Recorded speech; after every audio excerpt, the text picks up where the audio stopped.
In the quiet comfort of my childhood home, where each creaking floorboard holds a memory, I stand frozen, grappling with the words that just shattered the stillness. Gregory, my husband of 8 years, his face an unreadable mask, drops the bombshell that upends everything. Lydia, it's decided. Alara is moving in and your mother needs to go to a nursing home. If you're not okay with that, we can always divorce, he states coldly. Behind him, Alara, his sister, smirks with a venomous glee that chills me to the bone. Their cruelty, stark and unapologetic, feels like a physical blow. I've always believed in the sanctity of family, in the bonds that were supposed to be unbreakable. But here I am, watching those bonds fray and snap before my very eyes. My mother, frail and vulnerable since Dad's passing, has become a mere inconvenience in their scheme. Divorce? The word tastes bitter as I spit it out, disbelief lacing my voice. You'd throw away our marriage all for her? Gregory shrugs, his indifference a sharp contrast to the tempest raging inside me. Lydia, it's simple. Alara needs a place to stay, and frankly, your mother is just taking up space. We need to think practically. Practically? The audacity of his words stings. This house, brimming with decades of love and laughter, reduced to mere square footage in his eyes.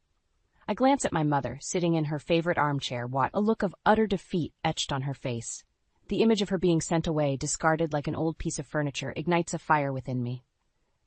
Fine, I say, my voice steady despite the turmoil inside. If divorce is what you want, Gregory, then you'll have it.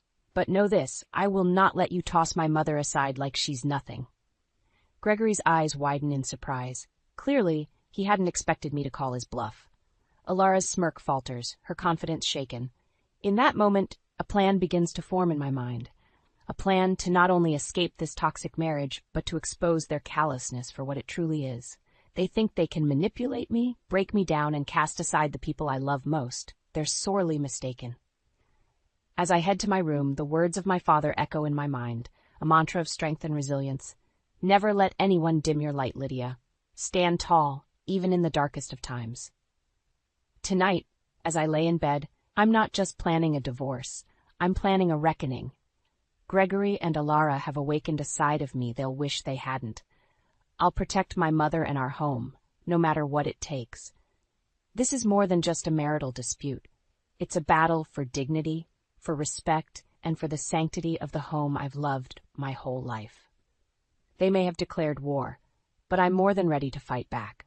The morning light filters through the curtains, casting a warm glow over what feels like the aftermath of a storm. Today, the battle lines are drawn. I'm not just fighting for my mother's dignity. I'm fighting for my own. I start the day with a phone call to a lawyer, my voice steady but my hands trembling.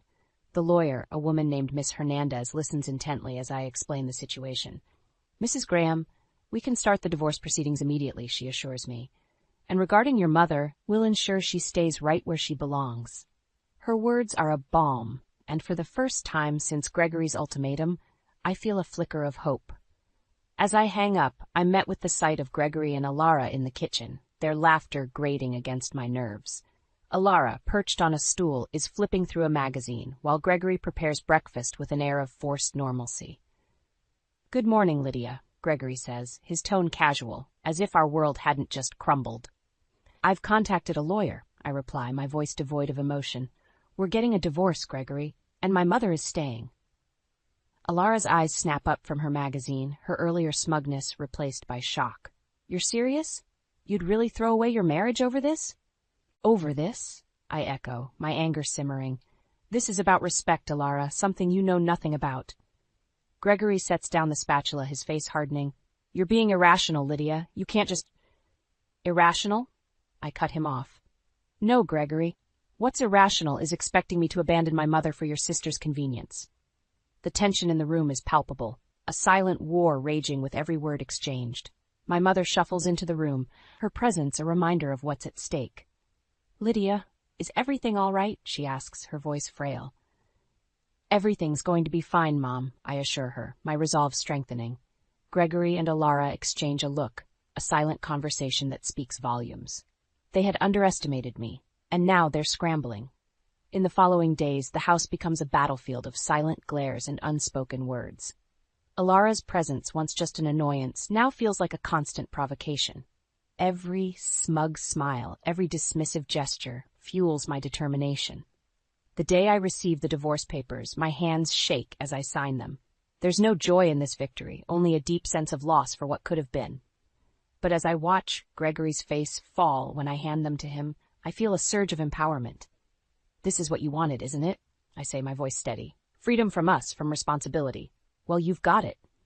Gregory's response is a mumbled excuse, a feeble attempt to justify his actions. But I'm done listening. I'm done being the one who bends. As I retreat to my room, the reality of what I've set in motion hits me. There's no turning back now, but in this moment of solitude, I don't feel fear or regret. I feel a fierce sense of pride. I am Lydia Graham, and I will not be broken. Not by Gregory, not by Alara, and certainly not by the cruel hand fate has dealt me. This is just the beginning. The real battle is yet to come, and I am ready for it. The days following the initiation of the divorce proceedings feel like navigating a minefield in what used to be my sanctuary. Gregory's aloofness and Alara's scornful glances are constant reminders of the battle I'm embroiled in. But I refuse to be intimidated in my own home. A week later, I'm sitting across from Miss Hernandez in her office, the divorce papers spread out like a map of a battlefield. "The good news," she begins, her eyes scanning the documents, "is that you have a strong case for keeping the house, especially given your mother's condition." I nod, a mixture of relief and sorrow washing over me. This house, once a symbol of familial warmth, has become the core of my struggle. "But," Miss Hernandez continues, "there's something unusual. It seems Gregory has significant debts, ones he's kept hidden." "Debts?" The word hits me like a wave. Gregory's secretive phone calls and sudden expenses now make a chilling sense. The realization that he's not only betrayed my trust but also endangered our financial security is a bitter pill to swallow. Can he claim the house because of these debts? I ask, my voice barely above a whisper. It's unlikely, given the circumstances. But we need to be prepared, she replies, her tone firm yet reassuring. Armed with this new information, I return home, my mind racing. The sight of Alara lounging in the living room, her feet disrespectfully propped up on the coffee table, ignites my anger. "Enjoying yourself?" I ask, unable to mask my contempt. Alara looks up, her eyes cold. "Oh, I'm just getting comfortable. After all, it's going to be my home soon." Her smugness is like a slap in the face, but I stand my ground. "Actually, Alara, you might want to start looking for another place. The house isn't going to be part of the divorce settlement." Her smirk fades, replaced by a flicker of panic. "What do you mean?" Gregory said. "What Gregory said and what's legal are two different things," I cut her off. "And while we're at it, let's discuss your brother's hidden debts." Alara's face drains of color. "Debts? What are you talking about?" "Oh, don't play dumb, Alara. It's unbecoming," I retort. "Gregory's financial troubles are going to complicate things for both of you." For the first time since she arrived, I see uncertainty in Alara's eyes. The revelation of Gregory's debts seems to have shaken her confidence, her facade of control slipping. Gregory walks in at that moment, his face a mask of confusion. "Lydia, what's this about debts?" "Ask your brother, Alara. He seems to have been keeping secrets from both of us," I say, turning to leave the room. As I walk away, I can't help but feel a sense of satisfaction.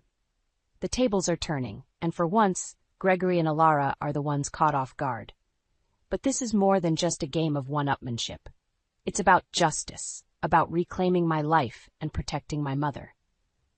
Gregory and Alara may have thought they could control me, but they're about to learn just how wrong they were. The battle lines have been drawn, and I'm not just defending my ground, I'm advancing. The following days are a blur of cold exchanges and tense silences. Gregory's once familiar presence now feels like an oppressive cloud hanging over the house. Alara, though visibly shaken by the revelation of the debts, clings to her disdainful attitude. But their veneer of confidence is cracking, and I intend to shatter it. One evening, a week after my meeting with Miss Hernandez, I receive an unexpected phone call. It's from Posey, my mother-in-law. Her voice, usually laced with subtle barbs, now trembles with unease. "Lydia, we need to talk. Can you come over?" she asks, a note of desperation in her tone. The next day, I find myself at Gregory's parents' house, a place I had once considered a second home. The door opens, and Posey stands there, her usual poise replaced by a nervous fidgeting. "What is it, Posy? Why the sudden need to talk?" I ask, stepping inside. In the living room, the air is thick with tension. Posy wrings her hands, a clear sign of her anxiety. "Lydia, we heard about the divorce and the debts. Gregory never told us." "Seems he didn't tell anyone," I reply, my words sharp. Posy sighs, the weight of her son's actions bearing down on her. "Lydia, please, is there any way this can be resolved without all this mess?" I can't help but feel a bitter satisfaction at her discomfort. This was the woman who had subtly undermined me at every turn, who had always favored her son's whims over my well-being. "Posy, you're asking me to overlook your son's betrayal, his lies, and his attempt to throw my mother out of her own house. You think that can just be swept under the rug?" I demand, my voice rising. Posy flinches, the reality of my words hitting her hard. I didn't know about all that," she stammers. "That's the problem, Posy. You never knew, or perhaps never wanted to know. Gregory and Alara's actions are a reflection of what they've been taught, what they've been allowed to get away with," I say, my gaze unwavering. For a moment, Posy seems lost for words, the veneer of the matriarch crumbling before me. Then, with a heavy sigh, she speaks. I'm sorry, Lydia. I didn't realize."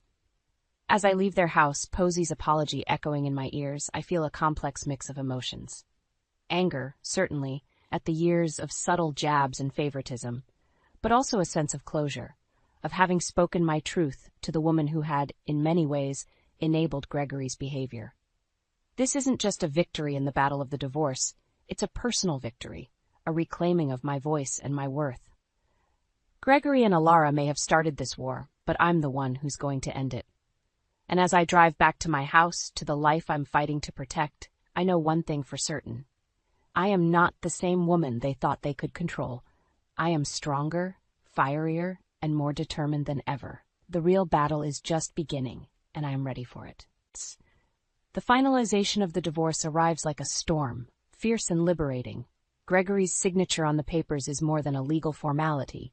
It's the end of a chapter filled with betrayal and the beginning of a new narrative written on my terms. In the aftermath, I find myself standing in the now quiet house, a sense of solemn victory washing over me. The property is mine, and my mother's place in her own home is secure. But the win is bittersweet. The house feels larger, emptier. Alara had moved out the day before the divorce was finalized, her departure marked by a sullen silence that was a stark contrast to her usual brashness. As she left, our eyes met, and for a fleeting second, I saw something that resembled regret. But it was gone as quickly as it appeared, replaced by the familiar scowl. In the weeks that follow, I focus on rebuilding. The house undergoes a transformation, each change a step towards reclaiming my space. Fresh paint, new curtains, and the removal of everything that reminds me of Gregory and Alara. My mother watches this process, her eyes reflecting a mix of sadness and relief. "Lydia, are you sure about all this?" she asks one evening, her voice tinged with concern. "I've never been more sure, Mom," I reply, placing a comforting hand on her shoulder. "This is our home, and it's time we made new memories here." But the past isn't ready to let go just yet. One evening, a knock on the door disrupts the newfound peace. Standing on the doorstep is Oswald, Gregory's father. His eyes are weary, his posture resigned. "Lydia, I need to talk to you," he says, his voice heavy. I lead him into the living room, offering a seat but not warmth. Oswald looks around, a sad smile playing on his lips. "This house, it's changed," he observes. "It needed to," I respond, my tone neutral. Oswald nods, understanding the unspoken words. "Lydia, I'm here to apologize. For Gregory, for Alara, and for how we treated you and your mother." His apology, sincere as it may be, doesn't erase the pain. But it's a start, a small step towards healing.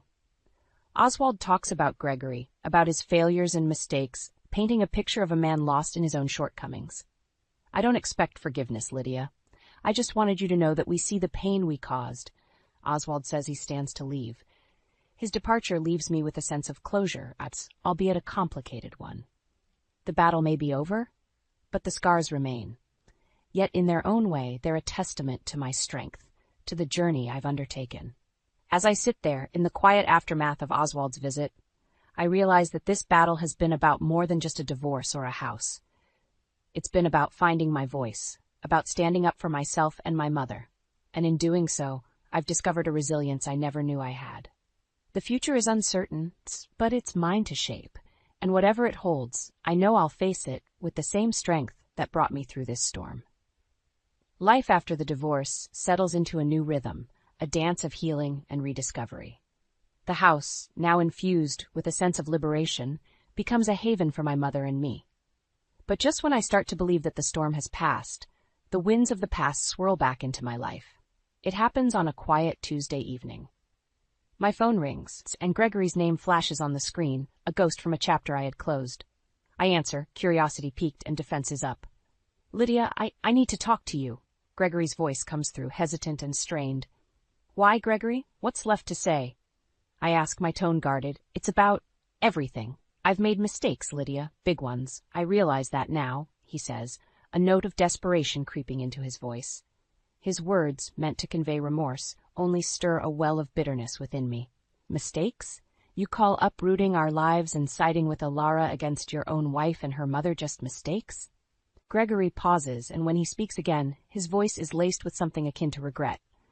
"I was wrong, Lydia, about Alara, about how I treated you and your mother. I see that now." The confession, though unexpected, doesn't soften the sharp edges of my memories. Realizations don't erase actions, Gregory. You chose your path. There's a shuffling sound, and I picture Gregory pacing, a habit of his when cornered. I know, but Lydia, I miss you. I miss us." The admission hangs in the air, a plea wrapped in nostalgia, but the man I loved, the man I thought I knew, vanished long ago, replaced by a stranger. "Miss us? Gregory, there is no us anymore. You made sure of that." My voice steady. Gregory's voice breaks slightly. "Can we meet? Just once to talk. Please, Lydia." The request, a blend of hope and despair, makes me pause. Part of me yearns for closure, for a final goodbye to the man I once shared my life with. But another part, the part hardened by betrayal, knows better. "No, Gregory, there's nothing left to discuss. We've said all there is to say," I say, the finality in my voice sealing the conversation. As I end the call, a sense of empowerment washes over me. The Gregory who stood on my doorstep all those months ago, demanding changes I couldn't accept, is no more. In his place stands a man broken by his choices, seeking solace in a past that no longer exists. That night, as I sit with my mother, sharing stories and laughter, I realize the full extent of my journey. From a woman caught in the tides of others' decisions to one who commands her own destiny. The road ahead is mine to travel, with its twists and turns, its shadows and lights. But one thing is clear. I am no longer the woman who once sought validation in the eyes of a man who could not see her worth. I am Lydia, whole and unbroken, master of my story. In the weeks that follow my last conversation with Gregory, life takes on a peaceful rhythm. My mother and I find joy in the small things, gardening, cooking, and long walks in the neighborhood. The house, once a battleground, is now a sanctuary of tranquility. But just as I begin to bask in the calm, an unexpected encounter jolts me back to reality. It's a sunny Saturday morning, and I'm at the local market when I spot Alara. She's at a fruit stand, her once haughty demeanor replaced by a look of wariness. Our eyes meet, and for a moment time stands still. I approach her, curiosity getting the better of me. "Alara, it's been a while." She turns, her face a mask of surprise and discomfort. "Lydia, yeah, it has." Her voice lacks its usual edge, her posture deflated. The sight of her so diminished stirs a complex mix of emotions within me. "I heard about the debts, the troubles you and Gregory are facing," I say, keeping my tone neutral. Alara lets out a sigh, the fight seemingly drained from her. "Yeah, things didn't quite go as planned. Gregory's struggling, and I guess I didn't help matters." Her admission, a rare glimpse of vulnerability, takes me aback. "I suppose we all have our lessons to learn," I reply. Alara nods, a flicker of something like remorse crossing her face. "I just wanted to say, Lydia, I'm sorry. For everything." The apology, unexpected and raw, leaves me momentarily speechless. This was the woman who had once seemed incapable of regret, now standing before me, seeking forgiveness. "Apology noted, Alara. But it doesn't change what happened," I say, my words firm but not unkind. "I know," she replies, her gaze dropping. I needed you to know." We part ways, the encounter leaving a trail of mixed feelings in its wake. As I walk back home, I reflect on the journey I've embarked on, the pain, the betrayal, and the triumphs. In the solitude of the evening, I sit with my mother on our porch, the sunset painting the sky in hues of orange and pink. We talk about the future, about the possibilities that lie ahead. "Mom, do you think I did the right thing?" I ask, seeking affirmation. She takes my hand, her eyes warm and understanding. "Lydia, you stood up for yourself and for me. You showed strength and grace in the face of adversity. Yes, you did the right thing." Her words settle in my heart, a comforting affirmation of my choices. As the night falls, I realize that this chapter of my life, though fraught with challenges, has been a crucible of transformation. I am no longer defined by the shadows of my past. I am a woman reborn, resilient, and free. My story, once entangled in the whims of others, is now mine to write. And as I look to the stars, I make a silent vow to live a life of authenticity, to cherish the love of my mother, and to embrace the endless possibilities that await. I am Lydia Graham, and my journey is just beginning.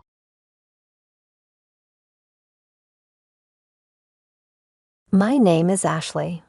Wanting to reassure my parents, I got married at the age of 30. My husband, Sam, unlike me, is a bright and confident salesperson. However, he has always been considerate of me, and we've supported each other, living happily with our daughter. But this happiness started to fade after our daughter, Holly, began elementary school. "Hey, you've been coming home late recently. What's going on?" This wasn't like you before. The first sign of trouble was Sam coming home late. It's just over time. I held back before because Holly was young, but I want to work as much as I can now for our future. "I see, just don't overdo it."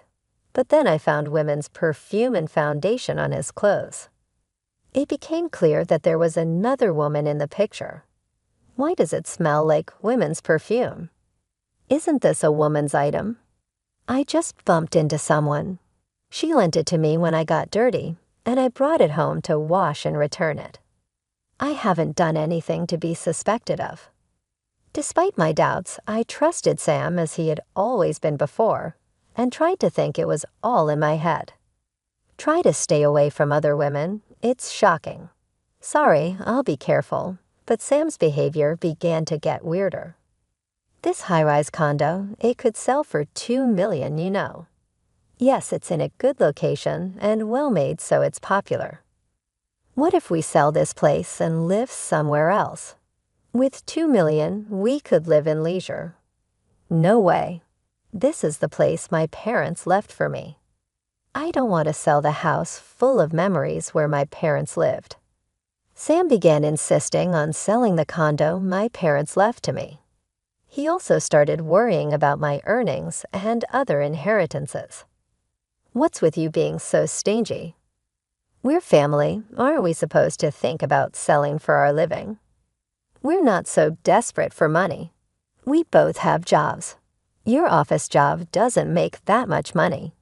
Don't act so high and mighty just because you're an office worker. I started a side job, and it's more than enough for the three of us to live comfortably. A side job is just pocket money for kids. You wouldn't understand since you work from home, but sales cost me a lot. The allowance I get now isn't enough." Sam became more critical about money and started treating me harshly. He used to be kind and helpful. "Keep the inheritance from your dad. It has memories and is important." I was saddened by Sam's transformation. However, he still doted on Holly as before. "You seem happy. Did something good happen at school?" I got 100 points on the test. I was the top of my class. "Well done. That's great." Holly was attached to Sam, and I endured, hoping he would return to his kind self someday. But one day, that's not Sam. Is he moving? He's walking arm in arm. Who is that woman? I saw Sam walking arm in arm with an unknown woman. I can't just overlook this. Should I look into proof of infidelity? Sam's recent obsession with money is intense, and it must be because he has a mistress. She looks very beautiful, and I shouldn't assume, but maybe she wants luxurious things.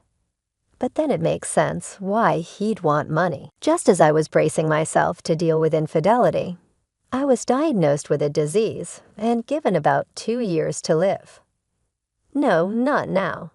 I was almost despairing at this unexpected situation. Can I rely on a cheating husband? Holly is still so young. What should I do now? It's all worrying, but just being concerned changes nothing. Even though Sam has been acting strangely, surely he wouldn't abandon me after a terminal diagnosis. Sam, I have to be hospitalized. They don't know if they can cure it, and it looks like I have about 2 years left. What? Why so suddenly? I was shocked too, but we need to think about the future, and the symptoms aren't too bad yet. I think I can come back home for now. Please take care of Holly while I'm in the hospital. Leave the rest to me. After pondering with a twisted face, Sam nodded firmly, and I felt reassured to go to the hospital. Even though it seems like he's cheating, I wonder if Sam is handling things well. He used to be reliable, so I'm sure he'll be fine. Holly is only 9 years old, and I don't want to say goodbye like this. I want to see her grow. I need to stay strong to be around for as long as possible, despite my fears about having little time left. I kept telling myself that everything would work out, but then I received a shocking message from my husband. Is something wrong? I sold your high-rise condo. What do you mean? I sold it for a high price. Now I'll get $2 million. Since it would just be wasted with you, I thought I'd use it. I'm going to live it up with my mistress with this money. Luxury hotels would be great, and I'd love to travel abroad.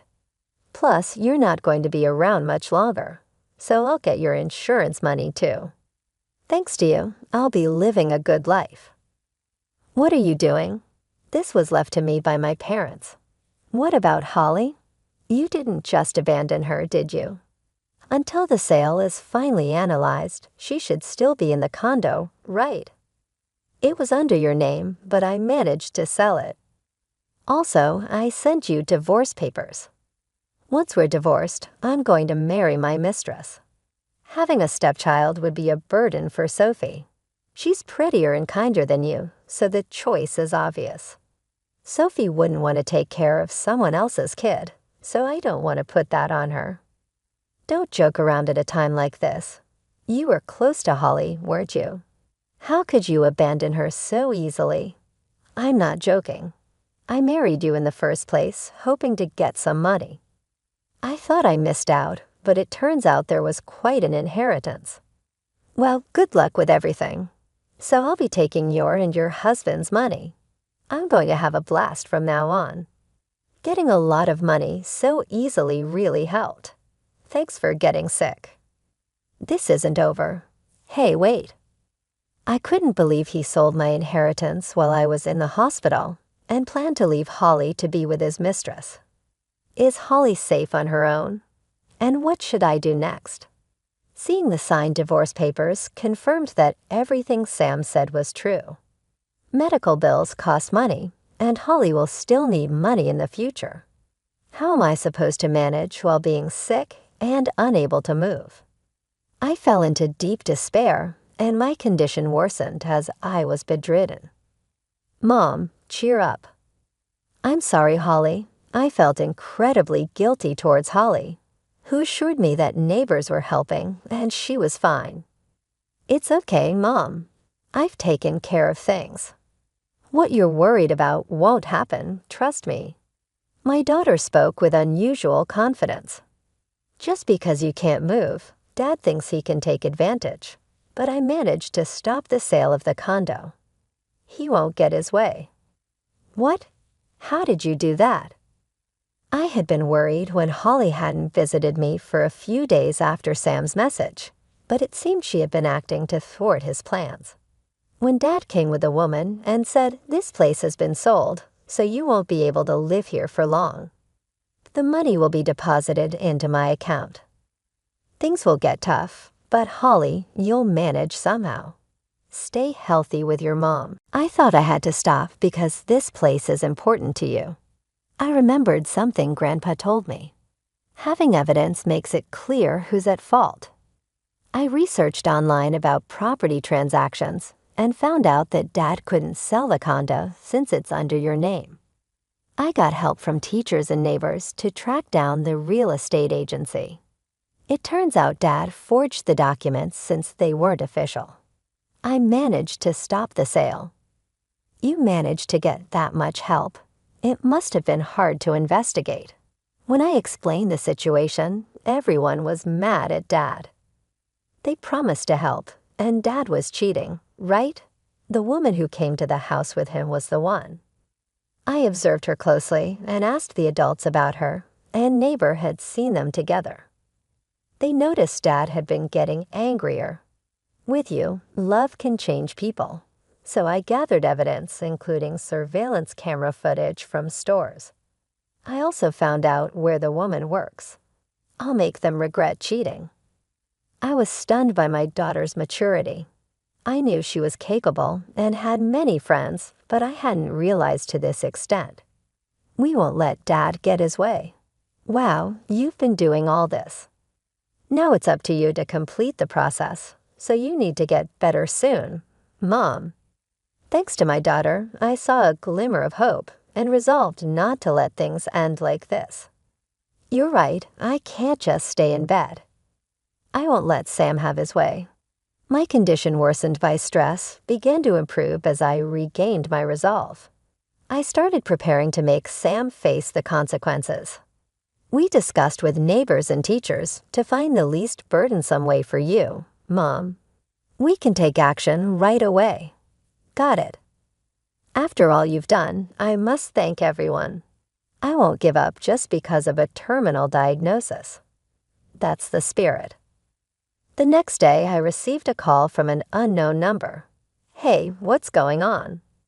I checked with the real estate agency because the money from the sale of the condo didn't come through, and they said it wasn't sold. What did you do? I'm in big trouble because of this. Is that your first concern? All you care about is money. As I said, Sam began to rage and confess things I hadn't asked about. I was enjoying my time with So, and just when we were planning to go abroad, I found out the money hadn't come in. I had to pay for everything with my savings. If I'd known, I wouldn't have splurged. We had already made reservations, some with cancellation fees. Without the money, I'll be in debt. I had already quit my job thinking the money would come in.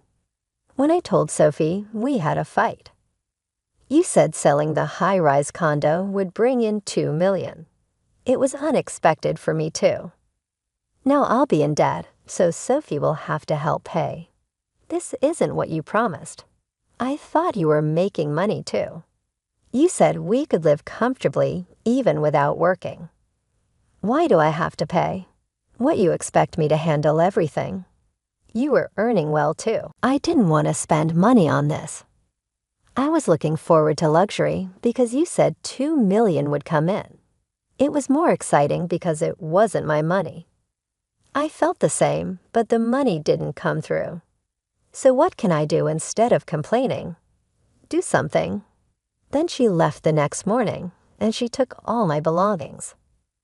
Now I'm stuck in a hotel with nothing but their pajamas. My phone was stolen, so I had to use the hotel's phone. This is all your fault. This happened because you relied on someone else's money. She was younger, right? It's rare for someone younger to genuinely love an older person. She probably wanted your money. She had the time to take your belongings, likely to sell them. You two were alike, both after money, just like when you married me. Shut up. This is because you didn't convert the money quickly. I would have been rich by now, Sam shouted angrily. No, even as a couple, my inheritance isn't yours. Even if it were converted, it wouldn't be for your unrestricted use. You were planning to keep the money all to yourself. How greedy. I don't want to be compared to someone who steals others' money. No matter what I said, Sam kept blaming me. This wasn't getting anywhere. but my daughter's voice caught his attention. And she began to argue back, "Dad, it's wrong to steal Mom's things. Doing this while she's sick is the worst, Holly." "No, as a couple, it's also mine. I know Grandpa told me that marital property is what's gained after marriage. The high-rise condo is Mom's alone. It's not yours. What you did is the same as theft." My father was a lawyer, university professor, and critic. I often heard him talk and had many books on the subject at home. Holly had become knowledgeable about the law. "Holly, calm down," I said. "Dad had his reasons. Let's talk this through, okay? I don't want to hear it from someone who cheats." Sam was devastated by Holly's accusations and began to look dejected. I suggested meeting to discuss things calmly. It's hard to talk over the phone. "Where are you now?" "I'm at this hotel. I'll come over and we'll talk about this properly." "Bring my clothes if you're coming," he said. Something, but I hung up and got ready. "Mom, are you ready? We need to make Dad understand," Holly said. "Wait here, it's dangerous for a child. Plus, you might have an unpleasant experience. I can't take you to such a place." "I'm going too. I'm worried about you, and I have things I want to say. Grandpa's book said you have to speak up at the beginning, or things get worse later." "All right, I understand, but you mustn't do anything dangerous, okay?" Since the doctor gave me permission to go out, we took a taxi together. "You're late." I got tired of waiting. I was exasperated at my husband, Sam, lounging in the hotel room. "Who do you think you are? Just so you know, I didn't bring any of your clothes. The man who left his sick wife and daughter has nothing left in the house." "What? Don't you have any kindness?" "I don't need to be kind to you." When we entered the hotel room, Sam yelled in surprise, "Who's that?" "Don't tell me you're cheating too. You're no better than me. If you give me the high-rise condo, I'll forgive you. Otherwise, I'm going to claim it and make my future secure," Sam exclaimed. I sighed at my husband's baseless assumptions and said, "I'm not like you. I haven't cheated. This person is a lawyer I hired to deal with your unauthorized actions and infidelity while I was in the hospital. You must be Sam. I've heard about the situation. I brought documents about your infidelity and forged sale papers. Let's get everything settled. What, your fault? I cheated? No money and no fun. Who wouldn't want to get paid and leave such a boring person?" Even now, he tried to play the victim. That's the excuse of someone who cheated. Take responsibility for what you've done. Acting high and mighty, that condo should have been mine. I prepared the documents, confirmed the sale, and left. How did you stop it? Holly noticed right away and asked around to find the real estate agency. She took neighbors with her and provided proof the condo was in my name. They understood immediately once they saw the forged documents. They were angry at you and very sympathetic to me. In fact, they offered to buy it for more than $2 million. I found the high offer, and you stole it from me. You used me. What will you do with the money? You never listened to me when I said to sell. If there's no use for it, I won't sell it. It's something my parents left me, and I want to cherish it. If you don't need it, give it to me. You'll just let it sit there. As your husband, I'm entitled to it. It's not yours. I'm planning to use it for my medical treatment. With a large sum, I can afford the treatment I need. I've been told that my condition can be treated by specialists abroad. The cost includes travel expenses, so it's a lot of money. With this money, I can afford the treatment. So I won't get the insurance money. You're the worst. The first thing you think about when you hear my treatment might work is the insurance money.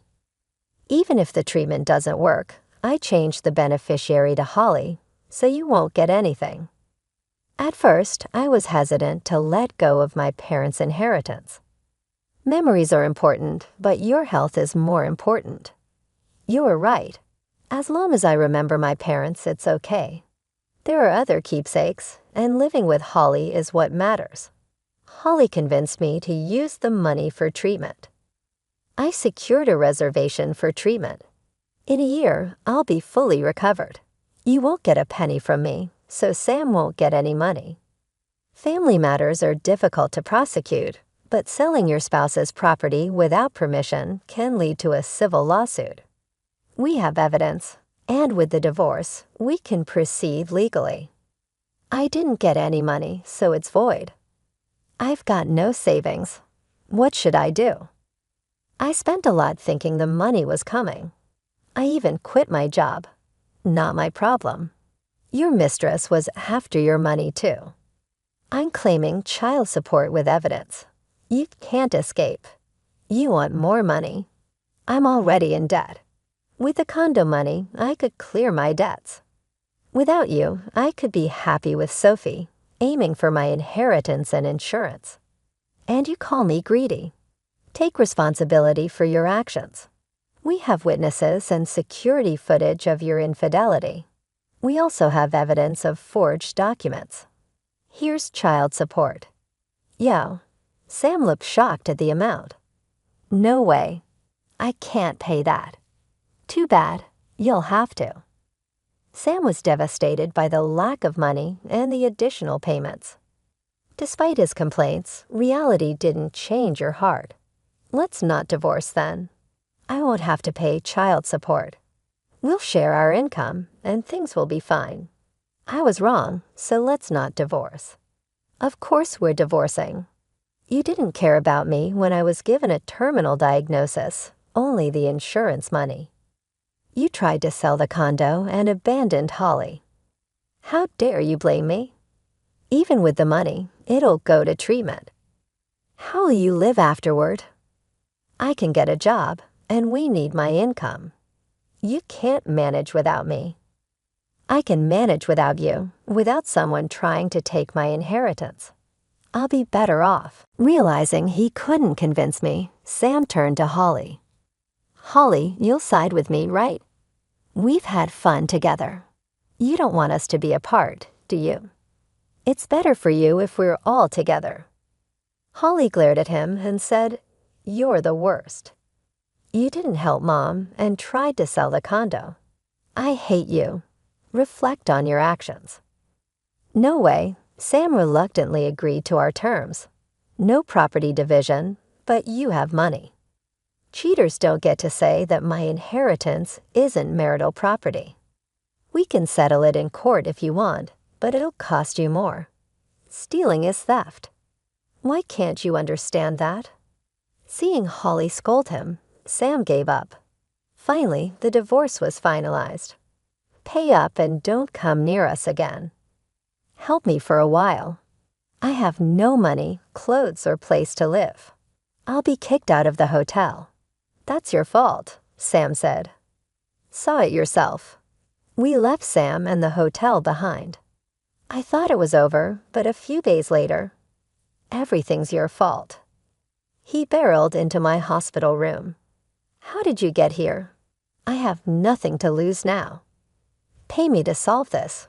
Stop it. You have more property, right? You tricked me into signing the divorce papers. I won an art contest before my hospitalization, and there are other properties left by my parents that can be sold. See, but we're divorced, so it's none of your business. I dismissed. You dismissed my art, but now you want my money. You hid it from me. I'm struggling to live. Give me money. Despite his shouting, hospital staff quickly restrained him, and police took him away. Let go, I'm her husband. Her things are mine. Sam was taken away by the police and had to face the consequences. Why did it come to this? I have no job, and with a criminal record, how will I find employment? Perhaps the police officer made him see reason, or perhaps he just gave up. Despite his struggles, he had to pay child support. Mom, are you okay? Did Dad come to the hospital? I'm fine. The staff acted quickly. The police took him, right? He won't come here again, right? Reassured by Holly's smile, I smiled back. After the divorce, the high-rise condo sale money was deposited. I used it for advanced treatment abroad and fully recovered. I'm cured without you, Holly. I couldn't have had the treatment. Thank you.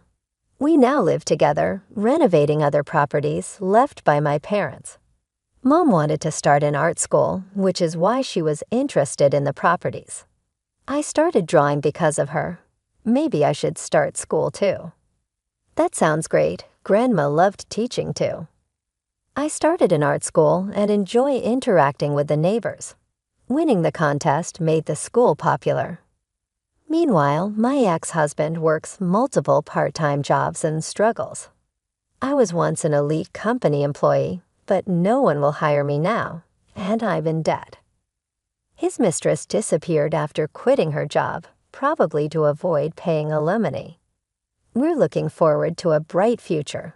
It's so different from before. When Mom gets better, I want to explore. Slowly, yes. Let's enjoy art and delicious food.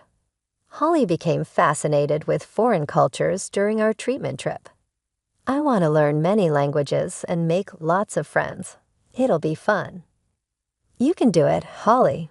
We are now preparing for regular overseas trips, enjoying our time together. I want to live to protect Holly's smile.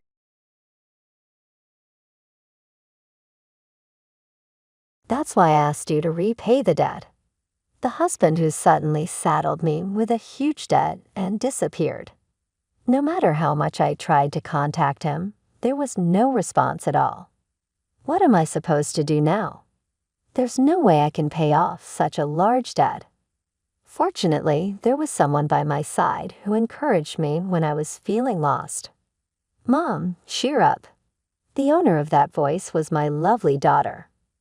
My name is Kate, 35 years old, working part-time and being a housewife. My husband's name is Rogan, and we are a family of 3.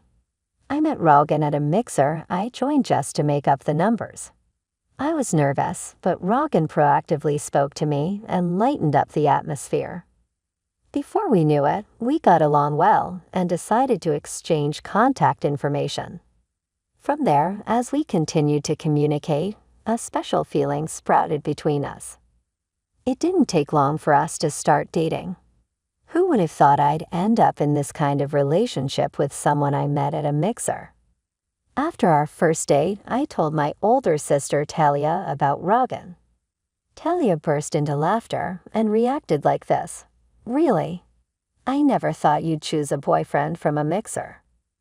I assumed you'd date someone from work or something. I've always been the quiet type ever since I can remember. I'm not good at socializing, and even after becoming an adult, I rarely attended gatherings like parties. It's an unexpected twist, right? You went because you were asked as a favor to make up the numbers, right? Exactly. When I showed a photo from my date with Rogan, Talia excitedly remarked, "He's surprisingly handsome." We then briefly updated each other about our lives and decided to part ways for the day. Talia has yet to marry and doesn't seem to have a boyfriend. She apparently enjoys her single life, feeling it's more laid back and comfortable, showing no particular interest in marrying or having a boyfriend. While I can understand such a mindset, my heart is currently set on a future with Rogan. If our relationship progresses smoothly and we are blessed with marriage and children, how wonderful that would be. On my way home after chatting with Talia, a spontaneous smile graced my face. A few years later, I was able to marry Rogan. I vividly remember the moment he proposed. I was overwhelmed with emotion and unable to hold back tears. We moved into a new apartment, marking the start of our married life. Having lived separately before marriage, being with Rogan every day felt surreal, almost dreamlike. Because of our differing work hours, we rarely came home at the same time. Nevertheless, we would dine together, sleep under the same blanket, and above all, cherish the moments we shared. On our days off, we'd either relax at home or go for drives, making the most of our time together. During such everyday moments, a new joy was brought to our lives. We were blessed with a child. A few months later, a tiny and adorable girl was born. The emotional impact of her birth is something I believe I'll never forget for the rest of my life. We named our daughter Rhea. Since Raya's birth, I felt as though I had discovered true happiness. Our parents and relatives were also overjoyed, sending a myriad of congratulatory gifts. Just before giving birth to Rhea, I had resigned from my job to fully dedicate myself to my family. Rogan, always having me in his thoughts, helped with housework and child care even when he was presumably tired. "I'll take care of Rhea so you can rest for a bit. Thank you truly always." I truly married a wonderful person.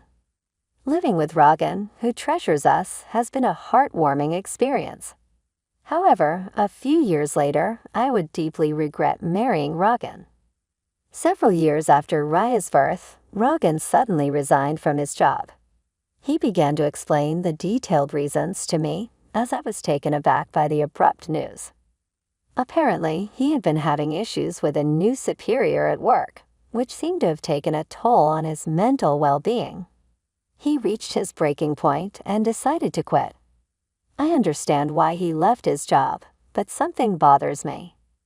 If it was that tough for him, why hadn't he consulted with me even once? Of course, if a husband faces challenges at work, resigning is one of the options, but right now our family relies on Rogan's salary. He should have discussed such a significant decision with me before acting on it. That was so sudden. Have you already thought about your next job? Yeah, don't worry, I'll figure something out. Rogan's vague response didn't ease my worries. However, it seems the only thing I can do now is trust him. Fortunately, Rogan found a new job relatively quickly. That's a relief. I also considered working, but since Raya is still young, I want to be there for her at home. Is everything okay at the new workplace? Have you settled in? Yeah, somehow. Did something happen? Are you not getting along with your boss or colleagues? I told you I'm fine. Don't worry too much. Look, I'll take care of Raya, so you go and take a bath. Really? Thank you. He seemed different from usual, but I felt that prying further might upset him, so I handed Raya to him and headed to the bath. Then a few days later, Rogan came home looking dejected. As I tried to ask him what had happened, memories of the past flashed through my mind. I recalled the time when he suddenly announced his resignation. Did he quit his job again within such a short period? Sadly, my suspicions seemed to be right. I quit my job. Why? I just couldn't get along with the people there. I couldn't stand being constantly directed by someone much younger than me. I just couldn't bear it anymore.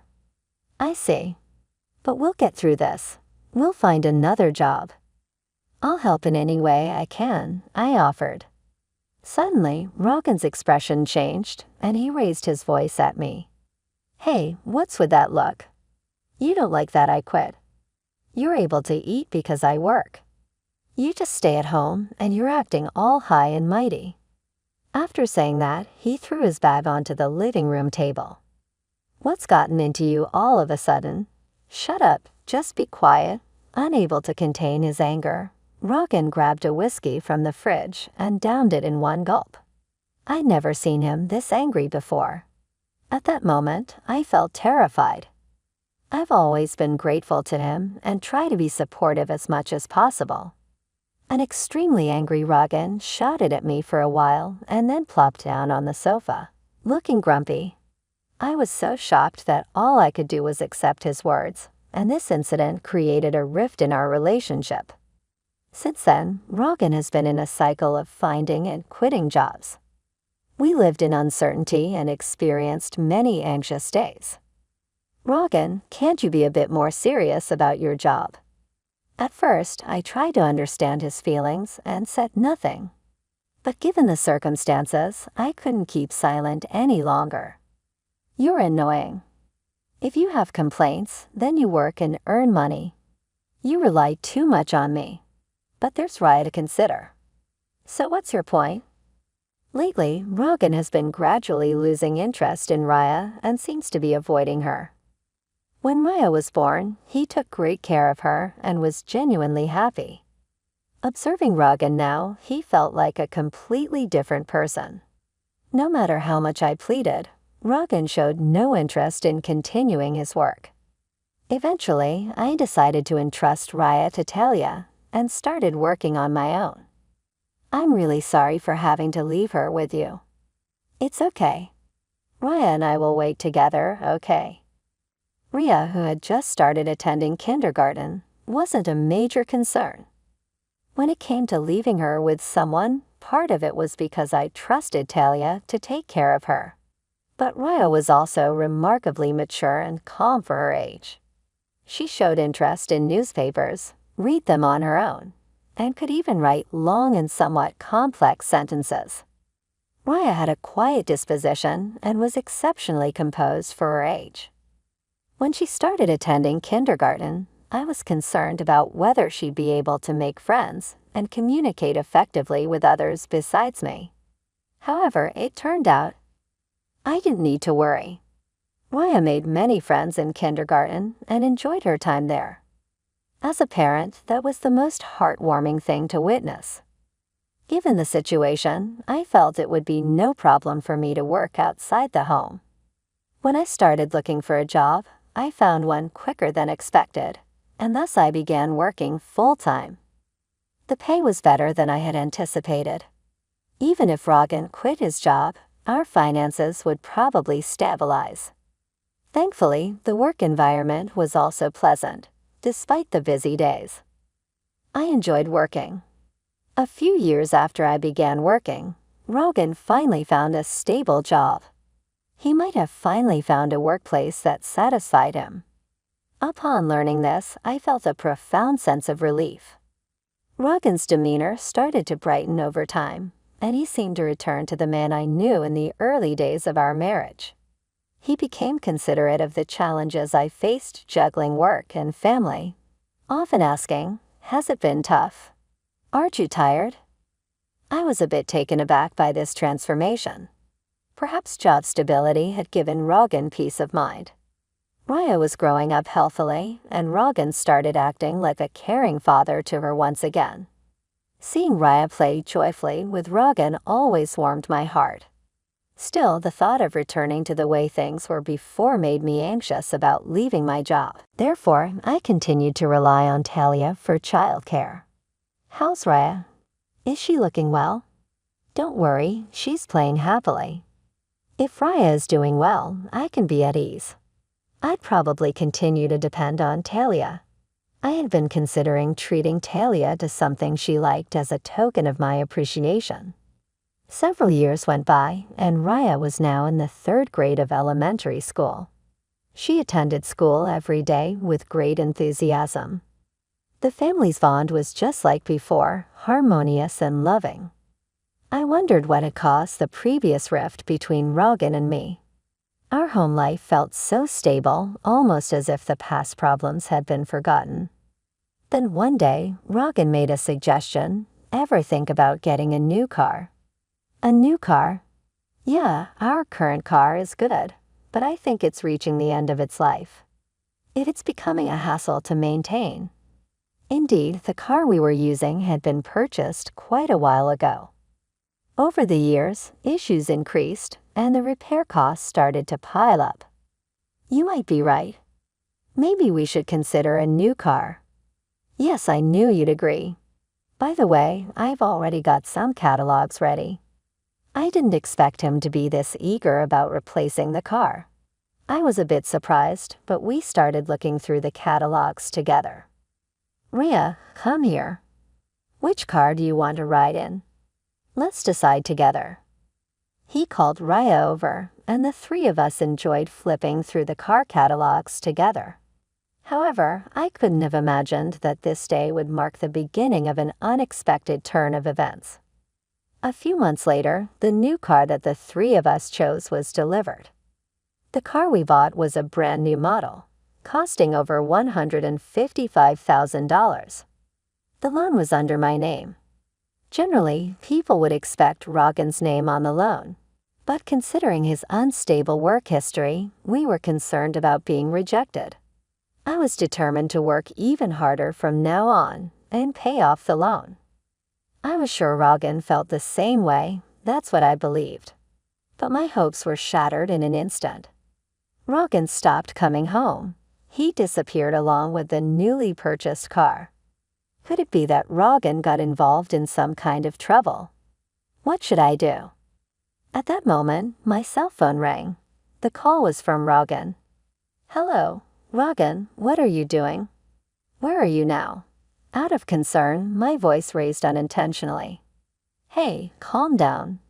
But you disappeared all of a sudden, and the new car is gone. What happened? Did you get caught up in some trouble?" I tried to convey how I had worried every day until then, but Rogan laughed at my concerns and said something unbelievable. "Actually, I found a new lover. She's more important to me than you." What do you mean?"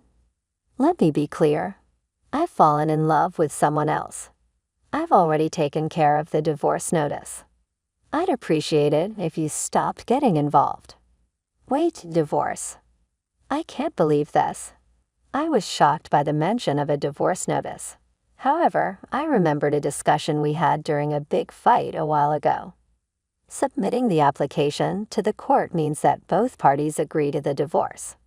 I deeply regretted letting my emotions take control at that time. "Oh, by the way, I have a debt. I'm counting on you to repay it." How much debt are we talking about?" "I think $200,000, give or take. I'm leaving all the repayments to you." With those words, Rogan abruptly hung up the phone. I never thought something like this would happen to me. Were all of his kind smiles in the past just lies? As these thoughts crossed my mind, I could feel the strength drain from my body.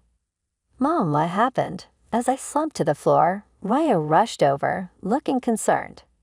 "It's okay, honey, thank you." I tried to put on a brave face, but inside I was filled with anxiety. How will I manage our life now with such a massive debt looming over us? The thought of the $200,000 made me feel suffocated. On top of that, there was still the car loan to think about. In a state of panic, I thought to check my bank balance. I searched the closet, drawers, kitchen, bedroom, everywhere. My ATM card was nowhere to be found. Frantically, I launched my bank app on my smartphone. To my horror, the account balance had significantly decreased. Of course, I had no memory of withdrawing such an amount. Rogan was the only suspect. I tried to contact him, but of course, there was no response from Rogan. It's all over. With my mind going blank, I thought I should focus on earning money. I decided to keep this a secret from Talia to avoid unnecessary worry. Of course, I also kept it from young Rhea. A few weeks after Rogan disappeared, I lost consciousness at work. When I came to, I found myself lying in a hospital bed. "Where am I? Kate, are you awake, sis?" Talia, with a shaken expression, entered the room with Rhea standing beside her. It seemed I had fainted due to extreme stress. I was also told that I needed to be hospitalized for several days for detailed examinations. Hospitalized? What should I do after you're discharged? Let's talk about Rogan. Raya told me everything. Raya told you? Did you know, actually, I overheard Dad's phone call. I was surprised to find out that Raya knew the truth. When it was time for my discharge, I felt down a bit, for Talia might point out that I wasn't supposed to let her know about it. Then the next day, various tests were conducted. The results revealed that my poor health was due to cancer. Fortunately, it was still in the early stages and there was hope for recovery through surgery. Although the surgery went well and I was discharged, returning to work immediately seemed impossible. I had no savings and medical bills were piling up. During these challenging times, Talia and Raya became my pillars of support. When Raya explained the situation with Rogan and my current state to Talia was even more furious than I had anticipated. Talia tried to locate Rogan with a plan to make him repay the debt and medical bills, but his whereabouts remained unknown. We don't have any leads on Rogan's current location. What do we do? It was then that Talia came up with a suggestion. The car that's under your name, Rogan has it, right? How about we try to get it back? Is that really possible? I asked in surprise. Talia shared more information. Actually, I found out where Rogan is currently working. Surprisingly, Rogan seemed to be working for a different company inside the building where Talia works. Though Talia usually opts for remote work, she occasionally visits the office and has reportedly seen him there. Knowing this, we can move forward with our plan. Then let's go to Rogan's place right away. I was eager to confront Rogan immediately. If we don't take action soon, he might disappear again. However, Talia stopped me. Don't rush. We need a solid plan, not just a hasty approach. Raya and I have come up with a good idea. That's right, a plan. Both of them exchanged smiles. I couldn't grasp the profound implications behind their demeanor. Watching them silently, Raya beamed and reassured me, saying, "Don't worry, everything's set up." What kind of scheme had they hatched? They didn't provide the specifics, but everything became clear a month later while at Talia's house. There was a sudden incoming call. Checking the caller ID, it was from Rogan. I initially ignored the call, but it kept coming in repeatedly. Something must have happened. Gathering my courage, I answered, and Rogan pleaded in a frantic voice. "Hey, help me out, please. I'll explain everything later. Just get here now. I'm about to be arrested." Rogan shared his current location and quickly ended the call. Having overheard the conversation, Talia and Raya finally revealed the turn of events. Actually, we reported the car as stolen, and the idea that was Raya impressive, right? Raya blushed and looked down, filled with gratitude. I expressed my thanks to the two of them and hurried to the place where Rogan was waiting. The park he specified was surprisingly close to my home. There were police officers gathered around Rogan. He seemed to be interrogated about something. We hurriedly approached Rogan's vicinity. First, we explained the situation to the police officers and had them leave. Afterward, Rogan ushered us into his car and began narrating the events that led to this. Glancing inside the car, a confident-looking woman sat boldly in the passenger seat, her legs crossed. She stared at us with a cold gaze. "Thanks for coming, but why did the police come to me?" He had been surrounded and questioned by the police, yet he didn't hear anything they said. I was so dumbfounded that I couldn't find words. Because I reported the car as stolen. After all, that car is mine. What, we're divorced, so we have no current ties. Thus, the current situation paints a picture of Rogan as unauthorized using another person's car. Reporting it stolen was the natural course of action. He probably never expected to be reported for car theft. Raya furthered the conversation with Rogan, who was visibly shaken. "Dad, why did you leave us behind? Why won't you pay back the money yourself? Explain." Rogan let out a sigh and looked at us with an exasperated expression, but he remained silent. "If you're just going to remain silent, I'll report it to the police. Do you realize that using my name without permission is a crime?" Hearing this, Rogan began to talk bit by bit. He mentioned his mistress, Layli. Apparently, she recently joined the company where Rogan works. They connected during a company welcome party, which developed into a romantic relationship. Shockingly, about 3 months ago, he found out she was pregnant. Looking at Lily's stomach, it was evident that she was expecting. So he chose her over us and left. That's a bad way to phrase it, isn't it? But the fact remains, you left, right?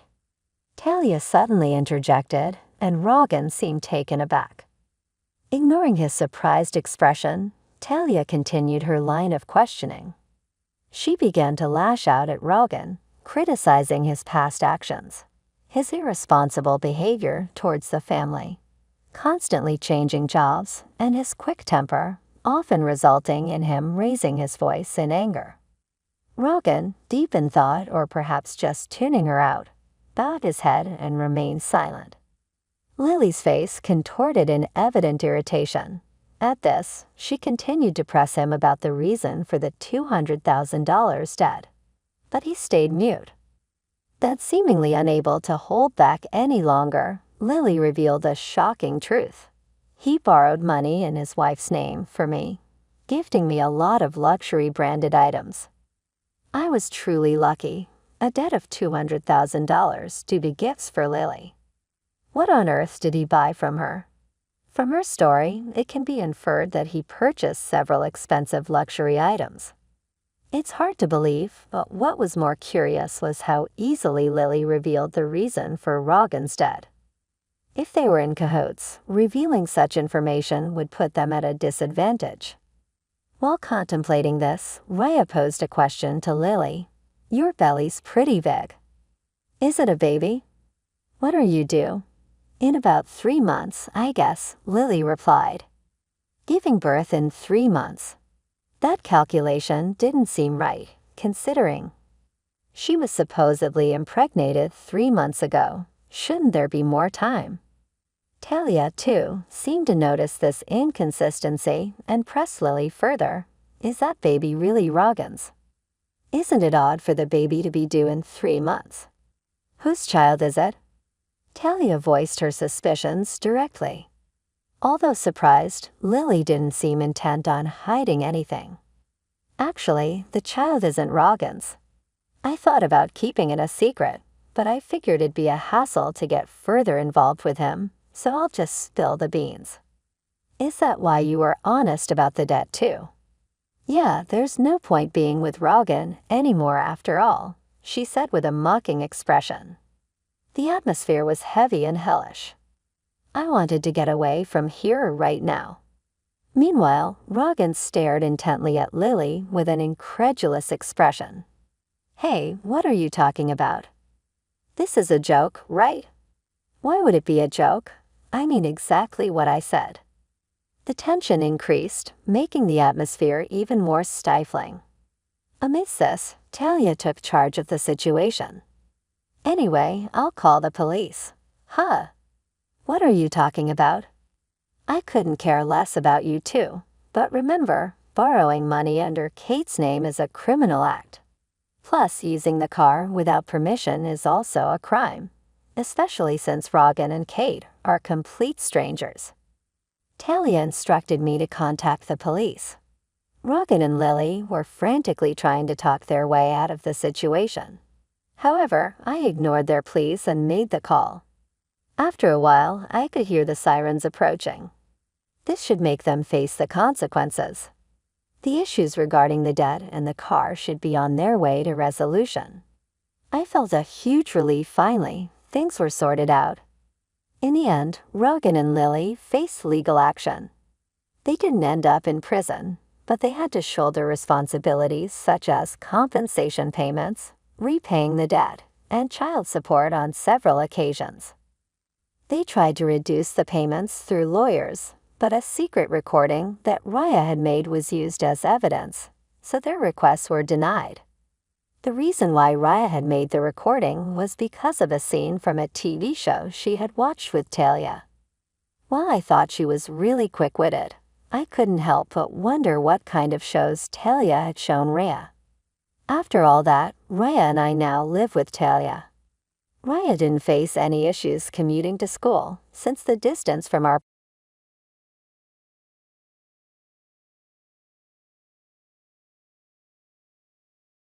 It's already hard to digest the fact that my father-in-law passed away, but the shocking thing my husband, Bob, said right in front of me left me stunned. Let's get divorced now that I've got the inheritance.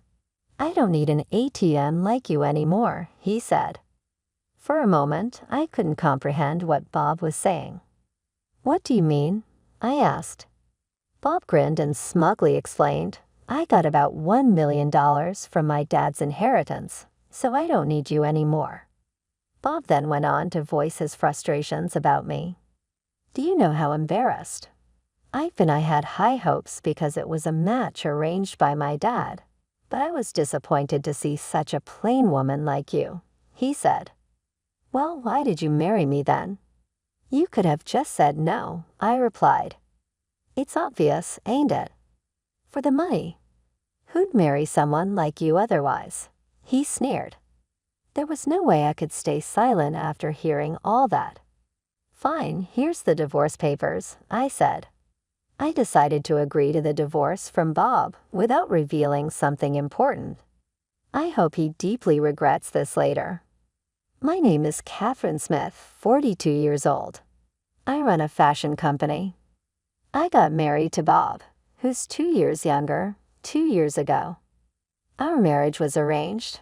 Bob is the son of Mr. Smith, the CEO of a company I had been dealing with for many years. Being an only child, it seemed Mr. Smith initially intended for Bob to succeed him, but Bob showed no interest, nor was he particularly skilled at his job. So Bob quickly dropped out of the running for successor and just worked as a regular employee. What attracted me to Bob was his laid-back nature. Since childhood, people often told me I was too serious and lacked spontaneity. I was often praised for being studious, but sometimes people found me too stiff. Some of my ex-boyfriends even told me, "You're not fun, it's like I'm dating a boss." It was heartbreaking, but I always felt maybe I was too serious. Being labeled as inflexible was a common occurrence. I struggled with handling things casually and often got too engrossed. To me, Bob seemed like he was from a completely different world. "Oh, the place is closed today." During our first date, Bob took me to a restaurant. He recommended, but it was closed now. I would have been flustered by such an unexpected situation, but not Bob. "Let's just go to that diner over there." He changed plans effortlessly. For someone as rigid as me, his response was a revelation. I thought by being with him, I could also become adaptable. That's why I decided to marry him. Many people were against our marriage. Some even suggested I could find someone better. Even Mr. Smith, my father-in-law, wasn't very enthusiastic. "You sure you want to take on my son? It feels like I'm burdening you with him," he had asked. Back then, I felt no one really understood Bob's worth, but maybe they were right. Soon after we got married, Bob quit his job without consulting anyone. He just stopped going to work. When both I and Mr. Smith inquired about the reason, Bob nonchalantly said, "Wait, why do I need to work if you are making money for us both?" My father-in-law and I were so taken aback by this that we were at a loss for words. Why would he rely solely on me for income? I tried to persuade Bob multiple times afterward with my father-in-law, but Bob's mindset never changed. After all, even if I work, I can't make as much as Catherine. I was tempted to divorce Bob right after our marriage when he boldly declared he'd be a freeloader. If he was a young man in his 20s, I might have found this cute, but this tantrum was coming from a man approaching 40. In the end, we begrudgingly agreed that he'd do the household chores. Bob's parents had divorced a few years earlier. Apparently, before the divorce, Bob's mother wasn't particularly good at housework. She couldn't do anything, so I never learned anything from her. It seemed like Bob was making excuses, blaming his mother for his lack of domestic skills. True to his word, at first, Bob was clueless about housework. But with persistent praise and guidance, he managed to handle basic tasks. However, that doesn't mean he became exceptionally good at it. Still, he looked quite satisfied with himself, thanks to me taking care of the house. "Catherine can work, you should be grateful." There was something about Bob's confident expression that rubbed me the wrong way. but it wasn't worth making a fuss about. "Yes, Bob, I'm really grateful for your help," I said, forcing a smile. There were times I got irritated, but I think we managed to get along quite well. About a year into our marriage, a significant event occurred. My father-in-law adopted a child, a 9-year-old boy named Jack. Jack seemed like any ordinary boy. My father-in-law is the type of person who doesn't make senseless decisions. So why did he suddenly adopt Jack? One day when we were alone, I asked him. He replied, "Promise you won't tell anyone," and then explained. It turns out Jack was the child of an employee whom my father-in-law had been fond of, having had a close relationship with the family. My father-in-law cared for Jack like a grandson. Tragically, a while back, Jack's parents died in an accident. Jack's parents had eloped, and he had no close relatives to rely on. Otherwise, he would have ended up in a foster home. While my father-in-law wasn't sure if Jack would be happy with us, he decided to adopt him, hoping it'd be for the best. "I see, that's very kind of you," I responded. Although Bob and I didn't have children, we had quite a bit of freedom. "Please rely on me if you need anything." Upon hearing this, my father-in-law smiled warmly. After that, thankfully, my father-in-law relied on me from time to time, just as I had asked, on nights when he absolutely couldn't make it back from work or when he had pressing commitments. I took care of Jack. At first, Jack was a bit apprehensive, but he warmed up quickly. He's either very friendly or trying hard to fit in. Thinking about it made me feel somewhat emotional. Bob, on the other hand, wasn't thrilled about the situation. It seemed he wasn't exactly welcoming toward Jack. I could understand his mixed feelings, knowing his father took in a stranger. But when I tried talking to Bob, it turned out he had a completely different concern. Adopting him? What's he thinking? This is going to cut into my inheritance. I was hoping to get everything. I couldn't believe my ears. Bob wasn't feeling conflicted about Jack. He was worried about the inheritance. "I'm going to talk to Dad about this. I'm not cool with it." One day, Bob said this and went to confront his father. When he returned after a while, to my surprise, he was in a strangely good mood. I cautiously asked a smiling Bob, "How did it go?" He replied, "Oh, it's all good. My share isn't changing." "Huh, what do you mean?" I always thought that even an adopted child like Jack had the same inheritance rights as a biological child. What's going on here? Noticing my confusion, Bob smugly explained, "Dad's making Jack give up his inheritance rights." Makes sense. I'm his only son, after all. Could the father-in-law who spoke of Jack with such affection really plan on leaving him nothing after his passing? Something didn't sit right with me. I wasn't convinced, but Bob said with relief, "I'm glad." Well, if my father-in-law says so, there must be a reason behind it. Either way, he is still in his 60s. We probably won't be dealing with any inheritance for a while. In fact, it seems more likely that I divorce Bob before my father-in-law passes away. I was nonchalantly pondering such thoughts. However, that moment came much sooner than expected. A year later, my father-in-law was involved in an accident and never came back. I never thought I'd say goodbye to him so soon. I've known my father-in-law longer than I've known Bob. He was a respectable man, both in his professional and private life. After hearing the news, I was overcome with a sense of loss, and tears wouldn't stop flowing. My eyes heavy from crying and my head throbbing, I forced myself to prepare for the funeral. Bob was the main mourner, but he didn't seem to be grieving. He just seemed distant.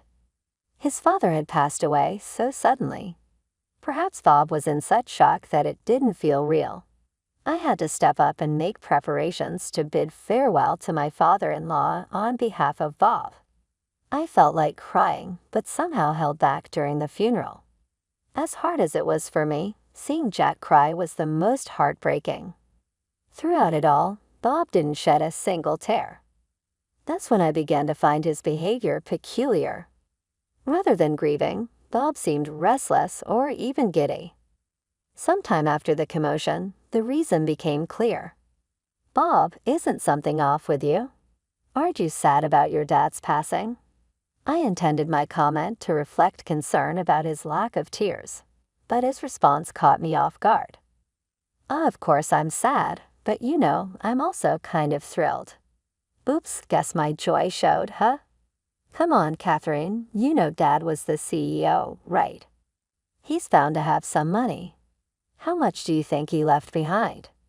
I had thought Bob was just zoning out, but from before the funeral up to now, he hadn't been mourning his father at all. Instead, he was grinning, thinking about the inheritance. What on earth are you thinking? Well, think about it. We're divorced, and my mom doesn't have any of it. I'm his only blood child. Jack, being adopted, won't inherit anything, so all the inheritance is mine. Do you think I can't be thrilled about that? Bob had a face that looked like he was about to burst into laughter at any moment. Seeing that face made me feel like I was going to slap him. Bob's face had relaxed so much, he was truly delighted from the bottom of his heart that my father-in-law had passed away. I can't believe it, I said. Say whatever you want. I just wanted to leave right then, but before that, there was something I had to tell Bob about Jack. Now that my father-in-law was gone, I had temporarily asked Bob to keep Jack at our place. But if things continued like this, Jack would have to go to a foster home. In that case, I wanted to raise Jack with my own hands. That's what I was thinking about Jack. Yeah, you going to take him in? Sounds good to me. I was surprised by how easily Bob agreed. He continued with a smile, after all, what you do, Catherine, has absolutely nothing to do with me anymore. Then he held up a single piece of paper to me. It was a green paper, a divorce paper. What's this? I asked, confused. Bob crisply replied, let's get a divorce. Now that I've got the inheritance, I don't need my personal ATM. You anymore. For a moment, I didn't understand what Bob was saying. Did he just call me an ATM and say I'm no longer needed? What do you mean? Bob smirked and proudly told me I got around $1 million from my dad's inheritance, so I don't need you anymore. Bob continued, with this much, I don't have to work anymore. I don't need to please you. I don't have to bother with tedious chores. Oh, how wonderful. With exaggerated gestures, Bob openly expressed his joy. I was deeply shocked seeing this side of Bob. The inheritance was money that came in after my stepfather's death. Yet he's rejoicing as if he won the lottery. As I've been feeling, Bob doesn't seem to mourn or remember my father-in-law. He's genuinely happy. But money is a scary thing. It's not uncommon for people to change dramatically after getting a huge sum. Perhaps with such a large amount in front of him, Bob's just getting a bit carried away. Calm down, Bob. Let's talk first, I said, putting my hand on his shoulder.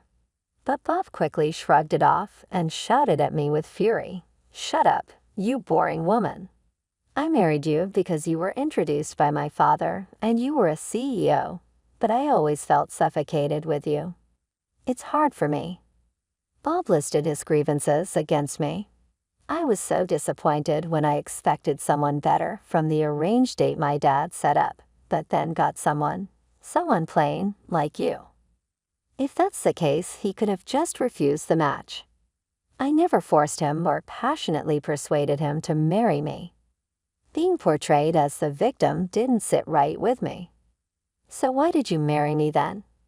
If you had declined, that would have been fine. It's obvious, for the money. Who else would marry someone like you? Bob laughed at me, mocking. Basically, he married me for my wealth. Bob started with, it's been a while, so I guess it's safe to say, and revealed a shocking fact. I had a significant debt. My dad said if I change my ways and devote myself to you, he would pay it off. So of course I would marry you. It meant he never loved me, He just married me for the money. Well, it wasn't fun, but thanks to you, I was saved. Thanks a lot. Seeing Bob laughing crudely, I made up my mind. I don't know this man anymore. I decided not to give him the advice I had planned on and just started filling out the divorce papers. Without hesitation, I wrote without pausing or second-guessing. Bob, who had been urging the divorce, seemed a bit surprised to see this. Hey, are you thinking of getting a divorce now? Fine, here's the divorce papers. After writing them, I felt a sense of accomplishment. Now we're total strangers. Yeah, whatever happens now doesn't concern the other. You can live with that, kid. Jack and I can hang out with younger women. We're free. Bob was ecstatic from what I could see. He hadn't cheated during our marriage. I never suspected it, but that was a point of interest. But Bob, if you were this happy about it, you should have divorced sooner. I had my reasons. I wanted the money. Bob carelessly stuffed the divorce papers into his bag and left the house in a hurry. I didn't feel right staying in the house where I'd lived with Bob. I was thinking of starting fresh somewhere new with Jack. This seemed like a good time to sell the house and move. I'd love to live close to my parents' place. I think it would help both Jack and me. Jack will have to transfer schools, but he said that's okay. It's a bit sad, but now we can look for a new place without any reservations. Finding a new place was a bit of a challenge, but after some thought, I made a choice. The main deciding factors were the short distance to my parents and the great location. It's pricey, but considering Jack, I think it's the best property out there. Jack accompanied me to view the property, and his eyes lit up at the sight of the luxurious house. It's spacious and elaborately decorated.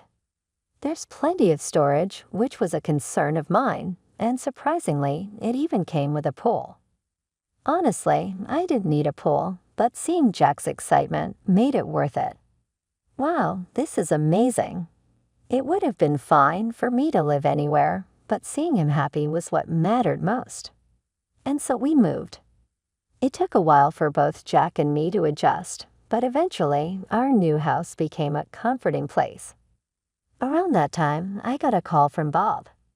He seemed desperate and said he wanted to meet and apologize immediately. I had an idea why he'd suddenly say that. I could have ignored him, but since he was so insistent, I decided to meet. I left Jack with my mother and headed to the diner I had specified. Bob had arrived earlier. He was sitting in a corner booth, looking pale and on the verge of tears. Catherine, I gave Bob a cold look as he stood up upon seeing me. What do you want, Bob? We're supposed to be strangers now. Don't say that. The truth is my dad had debts. Damn. I never thought he'd. So what, you inherited $1 million, right? Just pay it off. No, the debts, they're more than the inheritance. It seemed the debt exceeded the $1 million inheritance, so after inheriting both the assets and the liabilities, Bob was now saddled with debt. I didn't know I'd inherit the debt too. Bob looked defeated. Please, Catherine. You must have some savings. We were married once. Please help me out, he pleaded with a flattering smile. Did Bob even remember what he said before? After all the times you belittled me, even calling me an ATM, who would want to help you now? It was audacious of him to contact me. He'd said over the phone that he wanted to apologize. But he hasn't done so yet. Yet you really regretted our marriage, didn't you? After everything you said, how can you ask for help now? Well, back then, I never imagined this would happen. His convenience astounded me. He probably thought he wouldn't need money from me anymore, but now that he does, he's grinning. It seemed that way. Sorry, but I can't meet your expectations. I don't have the money. What are you talking about? I know your business is thriving. Liar. I wish he'd stop blaming me, an innocent bystander, for his own mistakes. I'm not lying. I just don't have the money to lend to you. Not every bank lends to everyone, right? Why would I lend if I don't expect it back? Bob remembered the harsh words he once threw at me and looked a bit guilty. Yet he doesn't apologize. Such a proud man. What's with a cold shoulder? Don't you care what happens to me? Oh, did you forget what you said when we got divorced? We're strangers now, nothing to do with each other. Weren't those your words? I don't understand how he can act like he's the victim. How thick-skinned can he be? Does he have the ability to forget everything that doesn't suit him? I wish I had recorded what he said back then and could play it back to him. I might have said something like that, but I didn't mean it. I never imagined things would turn out this way. Bob leaned on the table, looking sad. I thought about the life insurance, but my dad's lawyer said I'm not the beneficiary. Oh, really? I laughed at his statement, which made Bob look at me in shock. You don't think Catherine did my dad leave it to you? No, it's not me. Then why'd you laugh? Just felt a bit sorry for you, that's all. If it was insurance, I wouldn't have inherited the debts. Exactly. That's why my father-in-law had Jack renounce the inheritance. He had left something for Jack in the form of life insurance. The beneficiary of my father-in-law's life insurance was Jack. Is that all you wanted to talk about? If so, I'm leaving. There's nothing I can't do for you. Wait, can't we start over? I was just upset about my dad back then, but I truly care about you, Catherine. You mean you only see me as a dollar sign, right? I know Bob was denying and saying all sorts of things, but I'm not getting fooled again. After all, I don't have a single dime to give to someone like him. Well, someone important is waiting for me at home. With that, I left the diner. I could hear Bob crying out in a pitiful manner, but to me it was just noise. I need to hurry home. Jack might be hungry, or maybe he got something from his grandma. I quickly headed to the subway station. As for Bob, I heard he's working multiple part-time jobs to pay off his debts. With no work experience, qualifications, or motivation, he couldn't get a full-time job anywhere. I once saw him working at a convenience store while I was on my way to a client. He looked much older and thinner, quite shocking. Bob, who had been living off others, was now facing the consequences. There's no sympathy for him. On the other hand, I'm living peacefully with Jack. We even argue sometimes. Now, it's saddening when Jack ignores me after a fight, but I try to see it as a sign that he's opening up to me. I plan to support him until he can stand on his own 2 feet. That's probably what my father-in-law wished for, and it's my goal in life now.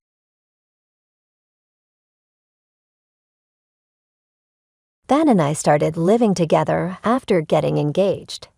He even invited his mother to live with us without consulting me, and treated me like a servant. One day, I was involved in a traffic accident and rushed to the hospital in an ambulance. The doctor said I might have a permanent disability in my leg. To make matters worse, the perpetrator fled the scene and remains missing. Instead of showing concern, Ben and his mother hurled cruel words at me. I'm going to marry a decent wife. I'll break off the engagement with someone who needs care, a defective product. She's not a match for Ben. A defective product should just disappear, crushed by their heartless words. I was too shocked to respond and just watched them leave the room, laughing. Okay, abandoning me in such a state. Breaking off the engagement was unbearable enough, but to think there was someone else he wanted to marry, another woman, and dump me. How much more can he insult me? A boiling anger surged from the depths of my stomach, heating my entire body. Remember this, I won't let this go. I am Tracy Manning, a 45-year-old housewife. I've been engaged to Ben, who is 2 years younger than me, for a year now. I met Ben through my best friend Rachel. He likes sports and dining out, and was a fun person. Being not very articulate myself, I've always been drawn to people who are the opposite of me. When I mentioned losing my parents in an accident in middle school, I found out Ben also lost his father around the same time, and we bonded over this unexpected common ground. Our relationship progressed with the intent to marry, and upon Ben's proposal, we began living together in my house. However, living together revealed Ben's true nature. He was a former soccer player, a large man with a huge appetite. I love tasty food, but since I'm a light eater, I used to enjoy watching Ben's hearty eating when we dined out. Seeing him happily polish off a large steak or pasta was truly satisfying to watch. However, Ben had a disposition that made him unsatisfied unless he'd ate large amounts of food at home as well. Of course, knowing about Ben's big appetite, I was initially happy to prepare plenty of side dishes for him. I worked full-time and often came home later than him due to overtime, but when I returned exhausted, the pot was empty. My dinner had disappeared from the fridge, leaving only shredded cabbage. Ben, did you eat my share too? He puffed up his cheeks unhappily as he watched a soccer game. Yeah, I took it. Mine was too little. I was dumbfounded. 2 beef steaks, a soup full of ingredients, a heap of Caesar salad, and 2 plates of mashed potatoes still weren't enough for him. I swallowed my complaints and reluctantly bought my own dinner at a store. Similar incidents happened several more times, but I disliked confrontations and just prepared another meal instead. In retrospect, perhaps it was wrong of me to accept his behavior without showing my anger. Eventually, Ben's overeating began despite it being just the 2 of us living together.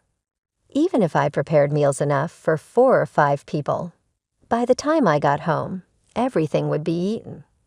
If that wasn't enough, he would eat the cup noodles, frozen food, and even the frozen side dishes I set aside for my lunchbox. Even when I left notes saying, "I have plans for these, please don't eat them," he would ignore them. Furthermore, Ben's overindulgence didn't stop even when we ate together. He would reach over with his fork to snatch meat or fish from my plate. When I protested, he would look at me as if he were confused. "You don't eat much, so I'm doing you a favor." It would be a waste if it went uneaten, right? I was just about to eat that. "Check with me first," I'd say. Sorry. He laughed it off and apologized. But at the next meal, he did the same thing again. Ben had always lived at home and couldn't cook at all. On the other hand, I had been living alone since moving out of my aunt and uncle's house when I graduated from college, so I was in charge of everything from planning meals to shopping and cooking. While I could cook more food considering the preparation and storage in the fridge, there was a limit to how much I could make at once. Naturally, during a health checkup 6 months into our living together, Ben was diagnosed as overweight and with high blood sugar. When I cautioned him to eat less, Ben puffed out his chest. A man should be big. It looks more imposing. Women need to be slim, though. What is that supposed to mean? I was baffled, and Ben smirked and said, "You know, Tracy, it would be embarrassing if you got any fatter. I'll eat for you." Excuse me, I'm actually of average weight.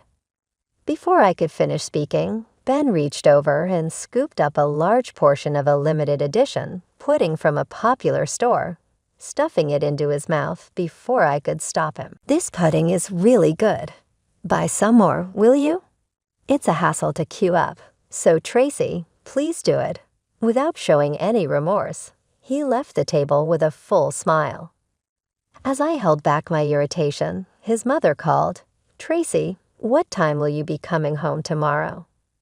Me probably after 7:00 p.m. Wondering why she asked that, I vented about what had just happened.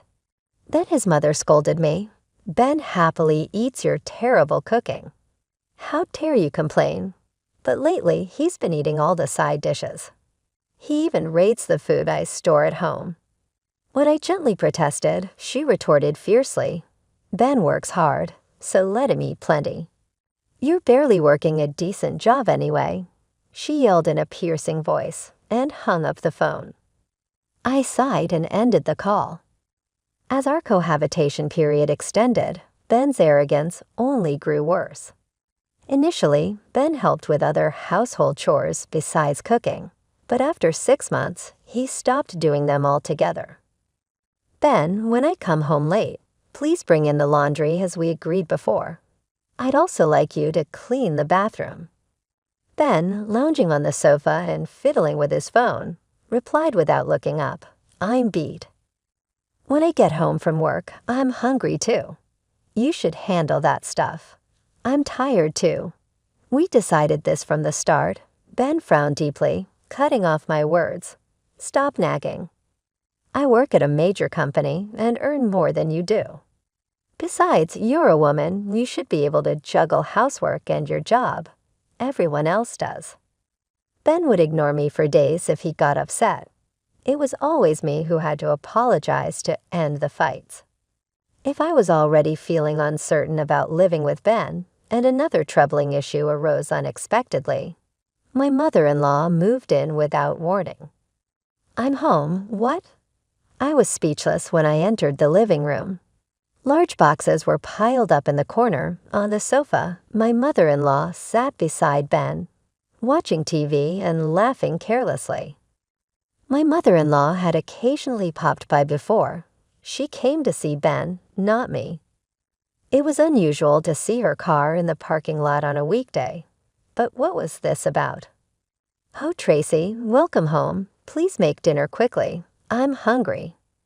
Mother, you're here, Ben. A moment, I beckoned Ben into the hallway and asked, What's with the boxes? It should be obvious. These are my mom's moving boxes from today. We'll be living together, so please be nice. This is so sudden, it's troubling. She raised her voice. At least you could have discussed it with me first. Ben frowned unhappily as he responded, It's fine. We were going to live together once we got married anyway, so I had her come over earlier. Hearing our conversation, my mother-in-law, who had just arrived, chimed in. He's the eldest son. It's common sense. Why do you need your permission? Ben nodded in agreement with his arms crossed, and I felt utterly disheartened. Once the two of them teamed up against me, there was no winning. That's when the hellish days began. My mother-in-law, as if it were natural, did not do any household chores, and would have me make her coffee, which she would then complain about being too lukewarm or too weak every time. Moreover, she seemed to be bad at cleaning up after herself, leaving empty snack bags and beer cans around, and leaving cardboard boxes from her online shopping orders unattended. She didn't even throw away her trash, so I found myself cleaning up after her all the time despite imposing on us. She didn't pay for groceries or utilities and constantly complained. Tracy, I heard you told Ben to do the household chores. He's tired from work. Let him relax at home. I work full-time too. I think it's common for working couples to share household duties. When I finally stood up for myself, my mother-in-law's eyes narrowed angrily. Who do you think you are? Don't act so high and mighty when you earn less than Ben. That's right, if you want to have an opinion, earn more than me first. With my mother-in-law as a strong ally, Ben's arrogance only increased as we approached the first anniversary of our cohabitation. I regretted not waiting longer to live together before booking the wedding venue, but it was already too late. When he proposed, I was so thrilled that we immediately started visiting wedding venues and hastily booked one. I can hardly imagine having a happy married life with Ben and his mother now. When I introduced Ben to my foster parents, my aunt and uncle, they were as happy as if their own daughter was getting married. If he works at that company, that's reassuring. Ben is such a bright and nice guy. It's daunting to tell my aunt and uncle the truth, but I don't want to miserably resign myself to this situation. I've decided to call off the engagement and cancel the wedding. Just as I made up my mind, I was involved in a traffic accident. Someone called my name, and when I opened my heavy eyelids, I found myself inside an ambulance. An EMT peered into my face. "Can you tell me your name?" "Yes, Tracy Manning." As I spoke, a sharp pain shot through my right cheek, and I couldn't feel my right leg. I could tell it was bent in a strange direction, but I couldn't move it. "We'll be at the hospital soon." I was too groggy to grasp the situation. I should have been asleep in my bed last night, but I woke up in an ambulance. How did this happen? I had completely forgotten that I had gotten up, prepared for work, and ridden my scooter to work. After being rushed to the emergency room and having a CT scan, it was clear I had hit the right side of my head, but thanks to the helmet, there was no damage to my brain.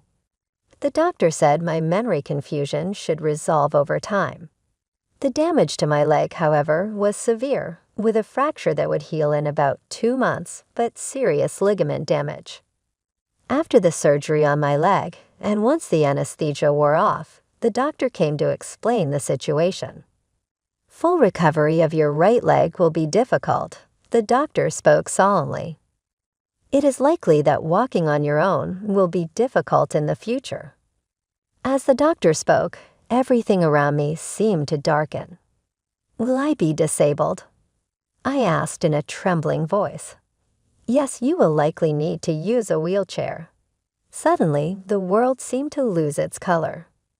I stared at my right leg, which was suspended and wrapped in bandages. "By the way, the police have been waiting for a while now. Are you able to speak with them?" "Yes, well, what is it?" "The perpetrator fled the scene, so they're here to pass on that information." Turning to look at the police officers waiting by the door, the doctor then left the room. The 2 officers who came and briefly explained the situation according to witnesses at the scene. "It seems a car with a beginner's mark struck you from the right after hitting. You, the driver, a young woman, just drove away. I see. We will report back as soon as the perpetrator is identified. Take care." After the police left, I cried quietly. Why did this have to happen to me? Did I do something wrong? All I wanted was to work, get married, and be happy. I wanted to cry face down, but it was hard to do so with my legs suspended. Fortunately, there were no vacancies in the general ward, so I was placed in a private room. While sobbing, someone opened the door without knocking. Before the surgery, a nurse had asked if I should contact my family, so I sent messages to my aunt and uncle, a colleague from work, and even Ben to explain my situation. My aunt, uncle, and colleague, who had arrived before the surgery, looked like they were about to cry at the sight of me. I wondered if Ben and his normally cold mother might show some sympathy when faced with my condition. However, my faint hopes were soon shattered. Pointing at my tear-streaked face, Ben burst into laughter. What a hideous face. "You were already ugly, but now you're swollen up like a monster. Ben, that's not nice." Tracy is in pain. Even my mother-in-law, who tried to scold him, couldn't help but burst out laughing. "So when are you getting out? Hurry up and come back to cook for us." "Exactly, that's the only thing you're good for." I felt a surge of anger at their insensitive attitude. I am injured, aren't there better things to say? It looks like I'll be in the hospital for about 2 months. For now, we need to cancel the wedding venue. Who's going to take care of us? I continued facing my mother-in-law's discontent. Also, it looks like I might end up with a disability in my leg. The doctor said I might need to live in a wheelchair. Ben and his mother exchanged glances suddenly, as if remembering something. Ben spoke up, but we'll get a hefty insurance payout from the perpetrator, right? With that money, we can remodel the house and make a killing on the compensation. So even if you can't work, it might be okay. You'll get money even if you don't work. That's great, Tracy. About that, as I hesitated, and then revealed that the perpetrator had fled, they both looked disappointed. "Then you're useless, mother-in-law," Ben said. Break up with her. It's a waste to be with such a burden. Yeah, really. Their appalling remarks were quickly echoed by Ben. Looking at my mother-in-law, he delivered a shocking line. "Mom, I'm actually going to marry Samantha." I kept her around because she cooks well, but I should have dumped her sooner. See, I was right all along. With a triumphant smile, my mother-in-law turned her mean-spirited grin towards me. "Then we'll marry another young lady, someone younger, prettier, and more obedient than you. All we have to do is change the name of the bride. There's no problem with a wedding next week." While grinning, Ben looked down at me as I lay in the hospital bed. "I'm going to marry a decent wife. I'll break off the engagement with someone who needs care, a defective product. She's not a match for Ben. A defective product should just disappear." Crushed by their heartless words, I was too shocked to respond and just watched them leave the room, laughing. Okay, as the silence returned to the hospital room, I stared blankly at the ceiling, vividly recalling Ben and his mother's actions. Although engaged to me, Ben was also seriously involved with Samantha, planning to marry her. As I calmed down, a boiling anger surged from within, heating my entire body. To abandon me in this condition and break off our engagement was unforgivable, let alone that he had someone else he considered his main interest. How much more could he demean me? Remember this, Ben, I will not let this go. Hanging my leg and confined to the hospital room made the day incredibly tough. Thanks to strong painkillers, I could bear the physical pain, but being unable to move freely was very stressful. The daytime was still manageable. I could distract myself by watching TV or browsing comics and videos on my phone. The problem was at bedtime. Unable to move my body, it took a long time to fall asleep, and when I did, I was tormented by nightmares.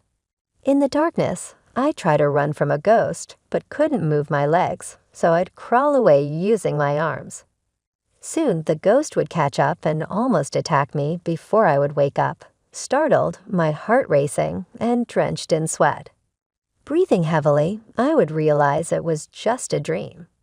Trying to sleep again was difficult, and I ended up just idly staring at my phone until morning after having nightmares 2 nights in a row.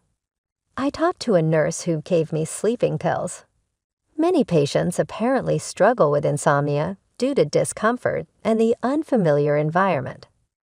Following the nurse's advice to take the sleeping pills, I was able to sleep soundly until morning, which relieved some of my distress. While I suffered, Ben was presumably enjoying his new married life. The thought disgusted me, but each time I reminded myself, soon Ben would come begging back. I would have the satisfaction of turning him away. 3 days after the accident, while I was lowering my dinner tray and absent-mindedly looking at my phone, Ben called. Ignoring his initial calls, he kept calling persistently, so reluctantly I answered. "Yes, hey, what's going on?" Ben blurted out without introducing himself. Knowing the reason, I coldly asked, "What do you want?" "A realtor came and told me to leave the house this week," Ben complained. "And why did you sell my car without asking?" "What I do with my own house and car is my business, right?" Hearing this, Ben whined pitifully. "I was planning to move Samantha into that house, and now you're kicking me out all of a sudden." "That's crazy," I sharply dismissed him. "That house was built by my aunt and uncle as a graduation gift. When I started living alone, I planned to keep living there. But if I'm going to be in a wheelchair, it needs major remodeling." "I guess so." Ben finally understands and agrees.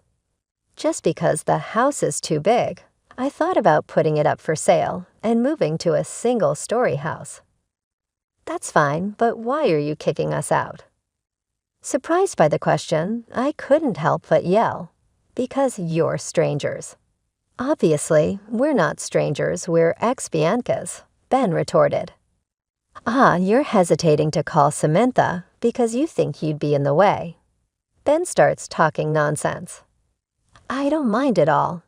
It's a big 3-story house, so you can live on the first floor, Samantha and I on the second, and Mom on the third.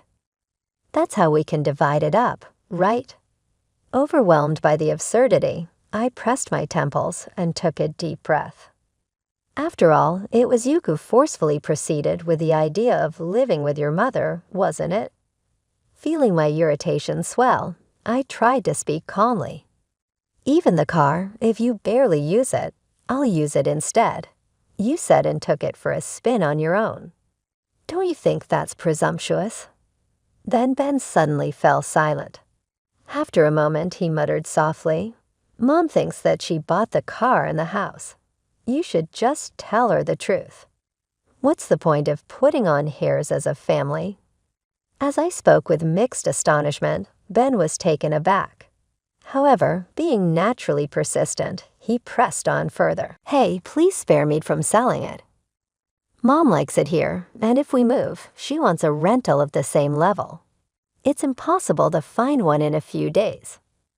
If you're willing to pay a rent of $1,000, I might consider lending it to you. At my suggestion, Ben raised his voice in anger. You must be joking. Such a cold woman, he cursed. Fine, I'll figure it out myself, Ben said irritably, and then hung up the phone. It was around the time when I was allowed to move to a wheelchair with the help of a nurse and got permission to enter the lounge and store. Ben and his mother came for their second visit. I assumed they would be disheartened after being kicked out of the house, but surprisingly they were lively. Hey, poor man, the swelling on your face has gone down a bit, hasn't it? Still an ugly face, though, as the two of them teased me. I felt like I was dealing with kindergartners. Have you finished moving, or are you still living in a hotel? I honestly didn't care, but I asked anyway, and his mother's face lit up. Ben has a high income, so he found a wonderful apartment quickly. A new apartment on the 15th floor, the night view is beautiful, she replied excitedly. That's good to hear, I replied monotonously, and Ben spread a vulgar smile and teased me. With those legs, you must be out of a job, right? If the perpetrator isn't found, you'll have to pay all the hospital and outpatient fees yourself. If you keep going to the hospital without getting better, it's going to cost a lot. Though I wanted to retort that the high-cost medical system reduces the personal burden, it was too much hassle, so I kept quiet. And his mother's voice became cheerful. You've always had bad behavior. It's all your own doing. A defective product should just cling to disability benefits and live poor forever. I'm enjoying newlywed life with Samantha. Unlike you, she's obedient to Mom. Even if I eat a lot, she doesn't make a face. She's such a good daughter-in-law. I'm looking forward to grandchildren. If you have no business here, could you please leave? I said wearily, and both his mother and Ben were outraged. We came to visit you, and you're still as unpleasant as ever. That arrogant attitude of yours is your flaw. That's why I broke off our engagement. Without bringing any sweets, they showered me with sarcasm while supposedly visiting me. What kind of visit was that? Just as I was thinking about kicking them out of the hospital room, I heard a knock, and the nurse appeared, looking a bit surprised. Miss Manning, you have a visitor. May I let them in? Wondering who it could be, I nodded to allow them into the room, and a timid-looking young woman in her early 20s appeared behind the nurse.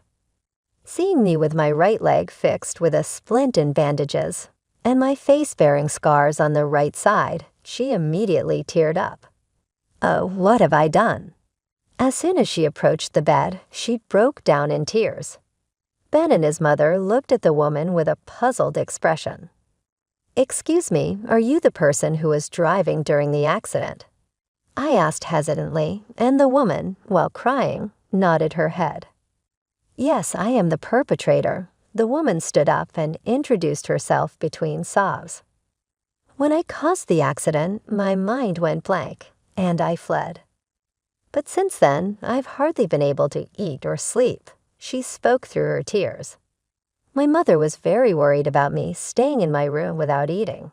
So when I told her what happened, she scolded me through tears. I wanted to apologize in person before turning myself in, so I came here. The perpetrator knelt on the floor and bowed deeply at the foot of the bed. Raising her voice, she said, "I am so sorry for what I've done." Seeing the perpetrator shaking, I replied with a calm voice, "Thank you for coming forward." I had thought I would unleash my anger when I faced the perpetrator, but when the time came, the words wouldn't come. Of course, I felt resentment for being left in such a state and felt anger, but seeing her genuine remorse, I couldn't bring myself to berate her. She bowed and then left the room. Ben spoke with a disgusted look. What a bore. She's been hiding all this time, and you would have had to pay out of her own pocket if it continued. Then, the chance of catching a hit-and-run offender is 52%. Apparently, arrests often come from eyewitness reports like license plates. His mother's explanation made Ben's eyes widen. So she would have been caught sooner or later, huh? That's right. Also, apart from compensation, you'll receive the hospital allowance, won't you? You're the beneficiary of the life insurance, after all. Indeed, I had completely forgotten, but I had changed the insurance beneficiary to my fiancé Ben when we moved in together. I never thought he would be like this. You can't change the beneficiary when receiving it, so if Tracy processes the insurance claim, it all goes to you, Ben. With a slight grin, his mother handed me a large envelope from the insurance company. You must be bored during your hospital stay, right? You should read this again, Tracy. Thanks. I lucked out with such a generous ex-Bianca. After the cheerful pair left, I looked down at the life insurance documents and chuckled to myself. The following weekend, while chatting with Rachel over bottled tea, the hospital room door suddenly opened. "Tracy, you did it, didn't you?" Ben flew in with an enraged expression, clutching his cell phone. "Hey, a friend is visiting, please. Can this wait?" "Shut up. Look at this." Rachel and I exchanged glances before peering into the cell phone screen. There was a lengthy, angry message from Samantha. "Ben, you were engaged to me, but you were also engaged to Tracy. I can't believe you even lived together." "Ah, no, it was Tracy who kept pressuring me, and I just..." Ben replied in a flustered manner. "The mansion you showed me before was Tracy's house, wasn't it? And the story about living in an apartment because it's being remodeled was a lie too. You big liar." "Sorry, Samantha. Please forgive me and smile. I can't trust you or your mother anymore." Ben's apology only added fuel to the fire, and Samantha became even more heated. "By the way, who told you all this?" "That doesn't matter. Also, did you decide to marry me because I'm a nurse, because you thought I'd willingly take care of your mother in the future?" Even that information, Ben's confusion was evident from his response. "It was true then. I'm not going to be some care worker from now on. That's why I'm divorcing you. I'll stamp the divorce papers and send them, so please submit them to the city office." Wait, I really love you, Samantha. I don't want to break up." The conversation ended there. Ben, showing me the signed divorce papers, yelled at me with a furious expression. "It must be your doing. You play dirty. Are you that jealous of my happiness?" It was Rachel who burst out laughing, not me. After laughing heartily for a while and wiping the tears from her eyes, she looked at Ben with disdain. "I was skeptical when Tracy consulted me, but Ben, you really have a terrible personality. If I had known, I wouldn't have introduced her to you." Ben snapped at Rachel too. "It's none of your business. I have something to discuss with Tracy. Just go home." "I'm the one who told Samantha," Ben gasped after hearing the details from Tracy. The date of the ceremony and the traits of the spouse matched one of my subordinates. When I checked, it turned out to be true. Rachel stared at Ben with a stern look.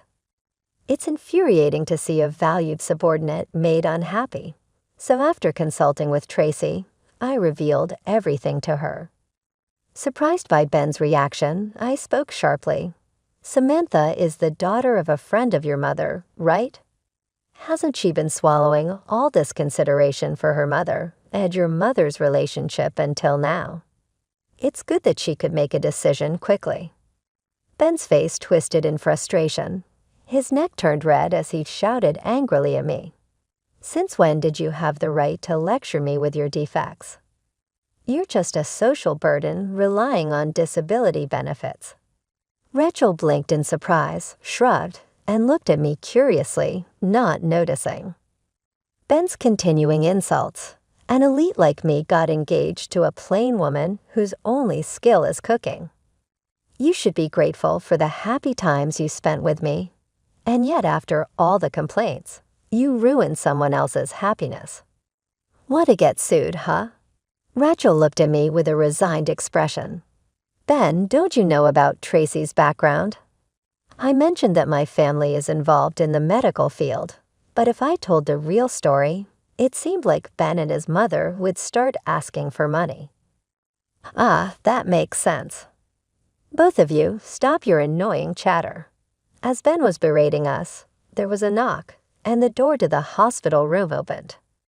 A dignified man in a suit entered with a polite greeting. I apologize for my late introduction. I have just returned today from a conference in Germany. Yes, I heard about it. It's been a while, Director. As we exchanged greetings, Ben erupted in anger. I was still talking, old man. You should quiet down a bit. Your yelling is audible all the way to the nurse's station through the open door. Chastised in a commanding tone, Ben was at a loss for words. The director glared at him sharply and continued. You've been saying to Miss Manning are unbearable. Do you even know who she is? She's my ex-fiancée, so I can say whatever I want. It's none of your business. The man frowned at Ben's insolent attitude and sighed deeply. If you have a complaint, say it clearly. Don't you know Miss Manning is the chairperson of this hospital? Ben seemed confused for a moment. After a brief pause, he burst into laughter. What are you misunderstanding? She's not a doctor, just a hospital staff member. Even if she's not a doctor, one can become a board member with the governor's approval. The director's words made me smile broadly. Right, I hadn't told Ben, but I inherited the land for the hospital chain from my parents. It's worth about $29 million in total. Ben's mouth agape, Rachel delivered the final blow. Tracy even declined the VIP private room offered to her because she didn't want to show favoritism. Didn't she? Of course, such rooms should be kept available for seriously ill patients. The director beamed with pride. As expected, Miss Manning, that's why the board members respect you so much. Ben, stunned for a while, came to his senses and looked embarrassed. As we were enjoying the conversation, he tried to sneak out of the room, but stopped when his phone rang. Mom, I'm coming home now. Ben blinked rapidly and suddenly turned pale. As we watched him curiously, he asked me quickly, Tracy, when will the life insurance be deposited? It won't be. I stopped the process since Ben is the beneficiary, I said. Ben let out a groan of despair and collapsed on the spot. What happened? I asked. My mom charged $50,000 on my card for shopping, he muttered in a fading voice. She went on a shopping spree for brand goods. She planned to repay it with the life insurance. I laughed in disbelief at such a thing she would do. Then Ben looked up at me with a sly smile. Hey, Tracy, if you have $29 million in assets, you can pay off our debt quickly, right? As a favor, since we were engaged. I was stunned. After all, he had used me and mocked me as a poor defective person. and now he dares to say this. You have some nerve. I held back an angry Rachel and smiled kindly at Ben.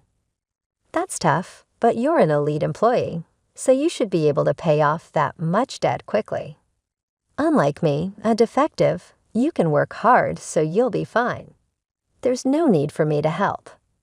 Ben looked at me with a grimace, unable to retort, and left the room with a slouch, a changed man. The next day, Ben was called by his department head at work and severely reprimanded. Ben's client had proposed canceling a contract.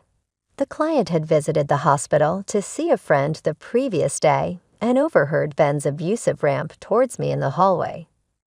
Disillusioned because the voice was unmistakably BS, they were disappointed. It was a major contract, so the loss was significant, and Ben was demoted and relocated to a regional office as a result. His colleagues treated him coldly after learning the reason for his transfer, and Ben, feeling reckless, quit the company.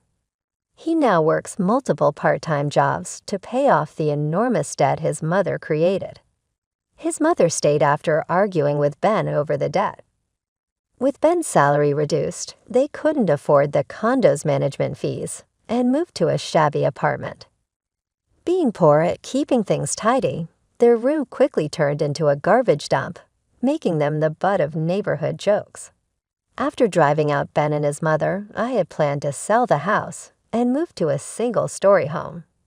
However, as my leg was healing, I canceled the house sale and decided to continue living there as before. My leg, expected to remain impaired, recovered enough to walk after 3 years of rigorous walking training. Running or squatting causes pain, and long walks are challenging, but I cherish the ability to shop and travel without relying on a cane or wheelchair. The perpetrator of the accident that led to my injuries was arrested for negligent driving causing death, but received a suspended sentence due to visible remorse and opted for a non-prosecution settlement. They surrendered their license and are now living a reformed life. I also received compensation for the broken engagement through a lawyer from Ben. Although I have plenty of money, I insist on collecting it as a matter of principle. Samantha divorced him, and after falling out with his mother, Ben felt lonely and sent me selfish messages like Tracy was the best after all, and let's start over, which I blocked. Getting engaged and cohabiting with such a peculiar person was a complete waste of time. However, through this ordeal, I grew closer to Rachel, and being hospitalized helped me see the strengths and weaknesses of the hospital I oversee. I relayed these findings to the board members, striving to reflect them in my work.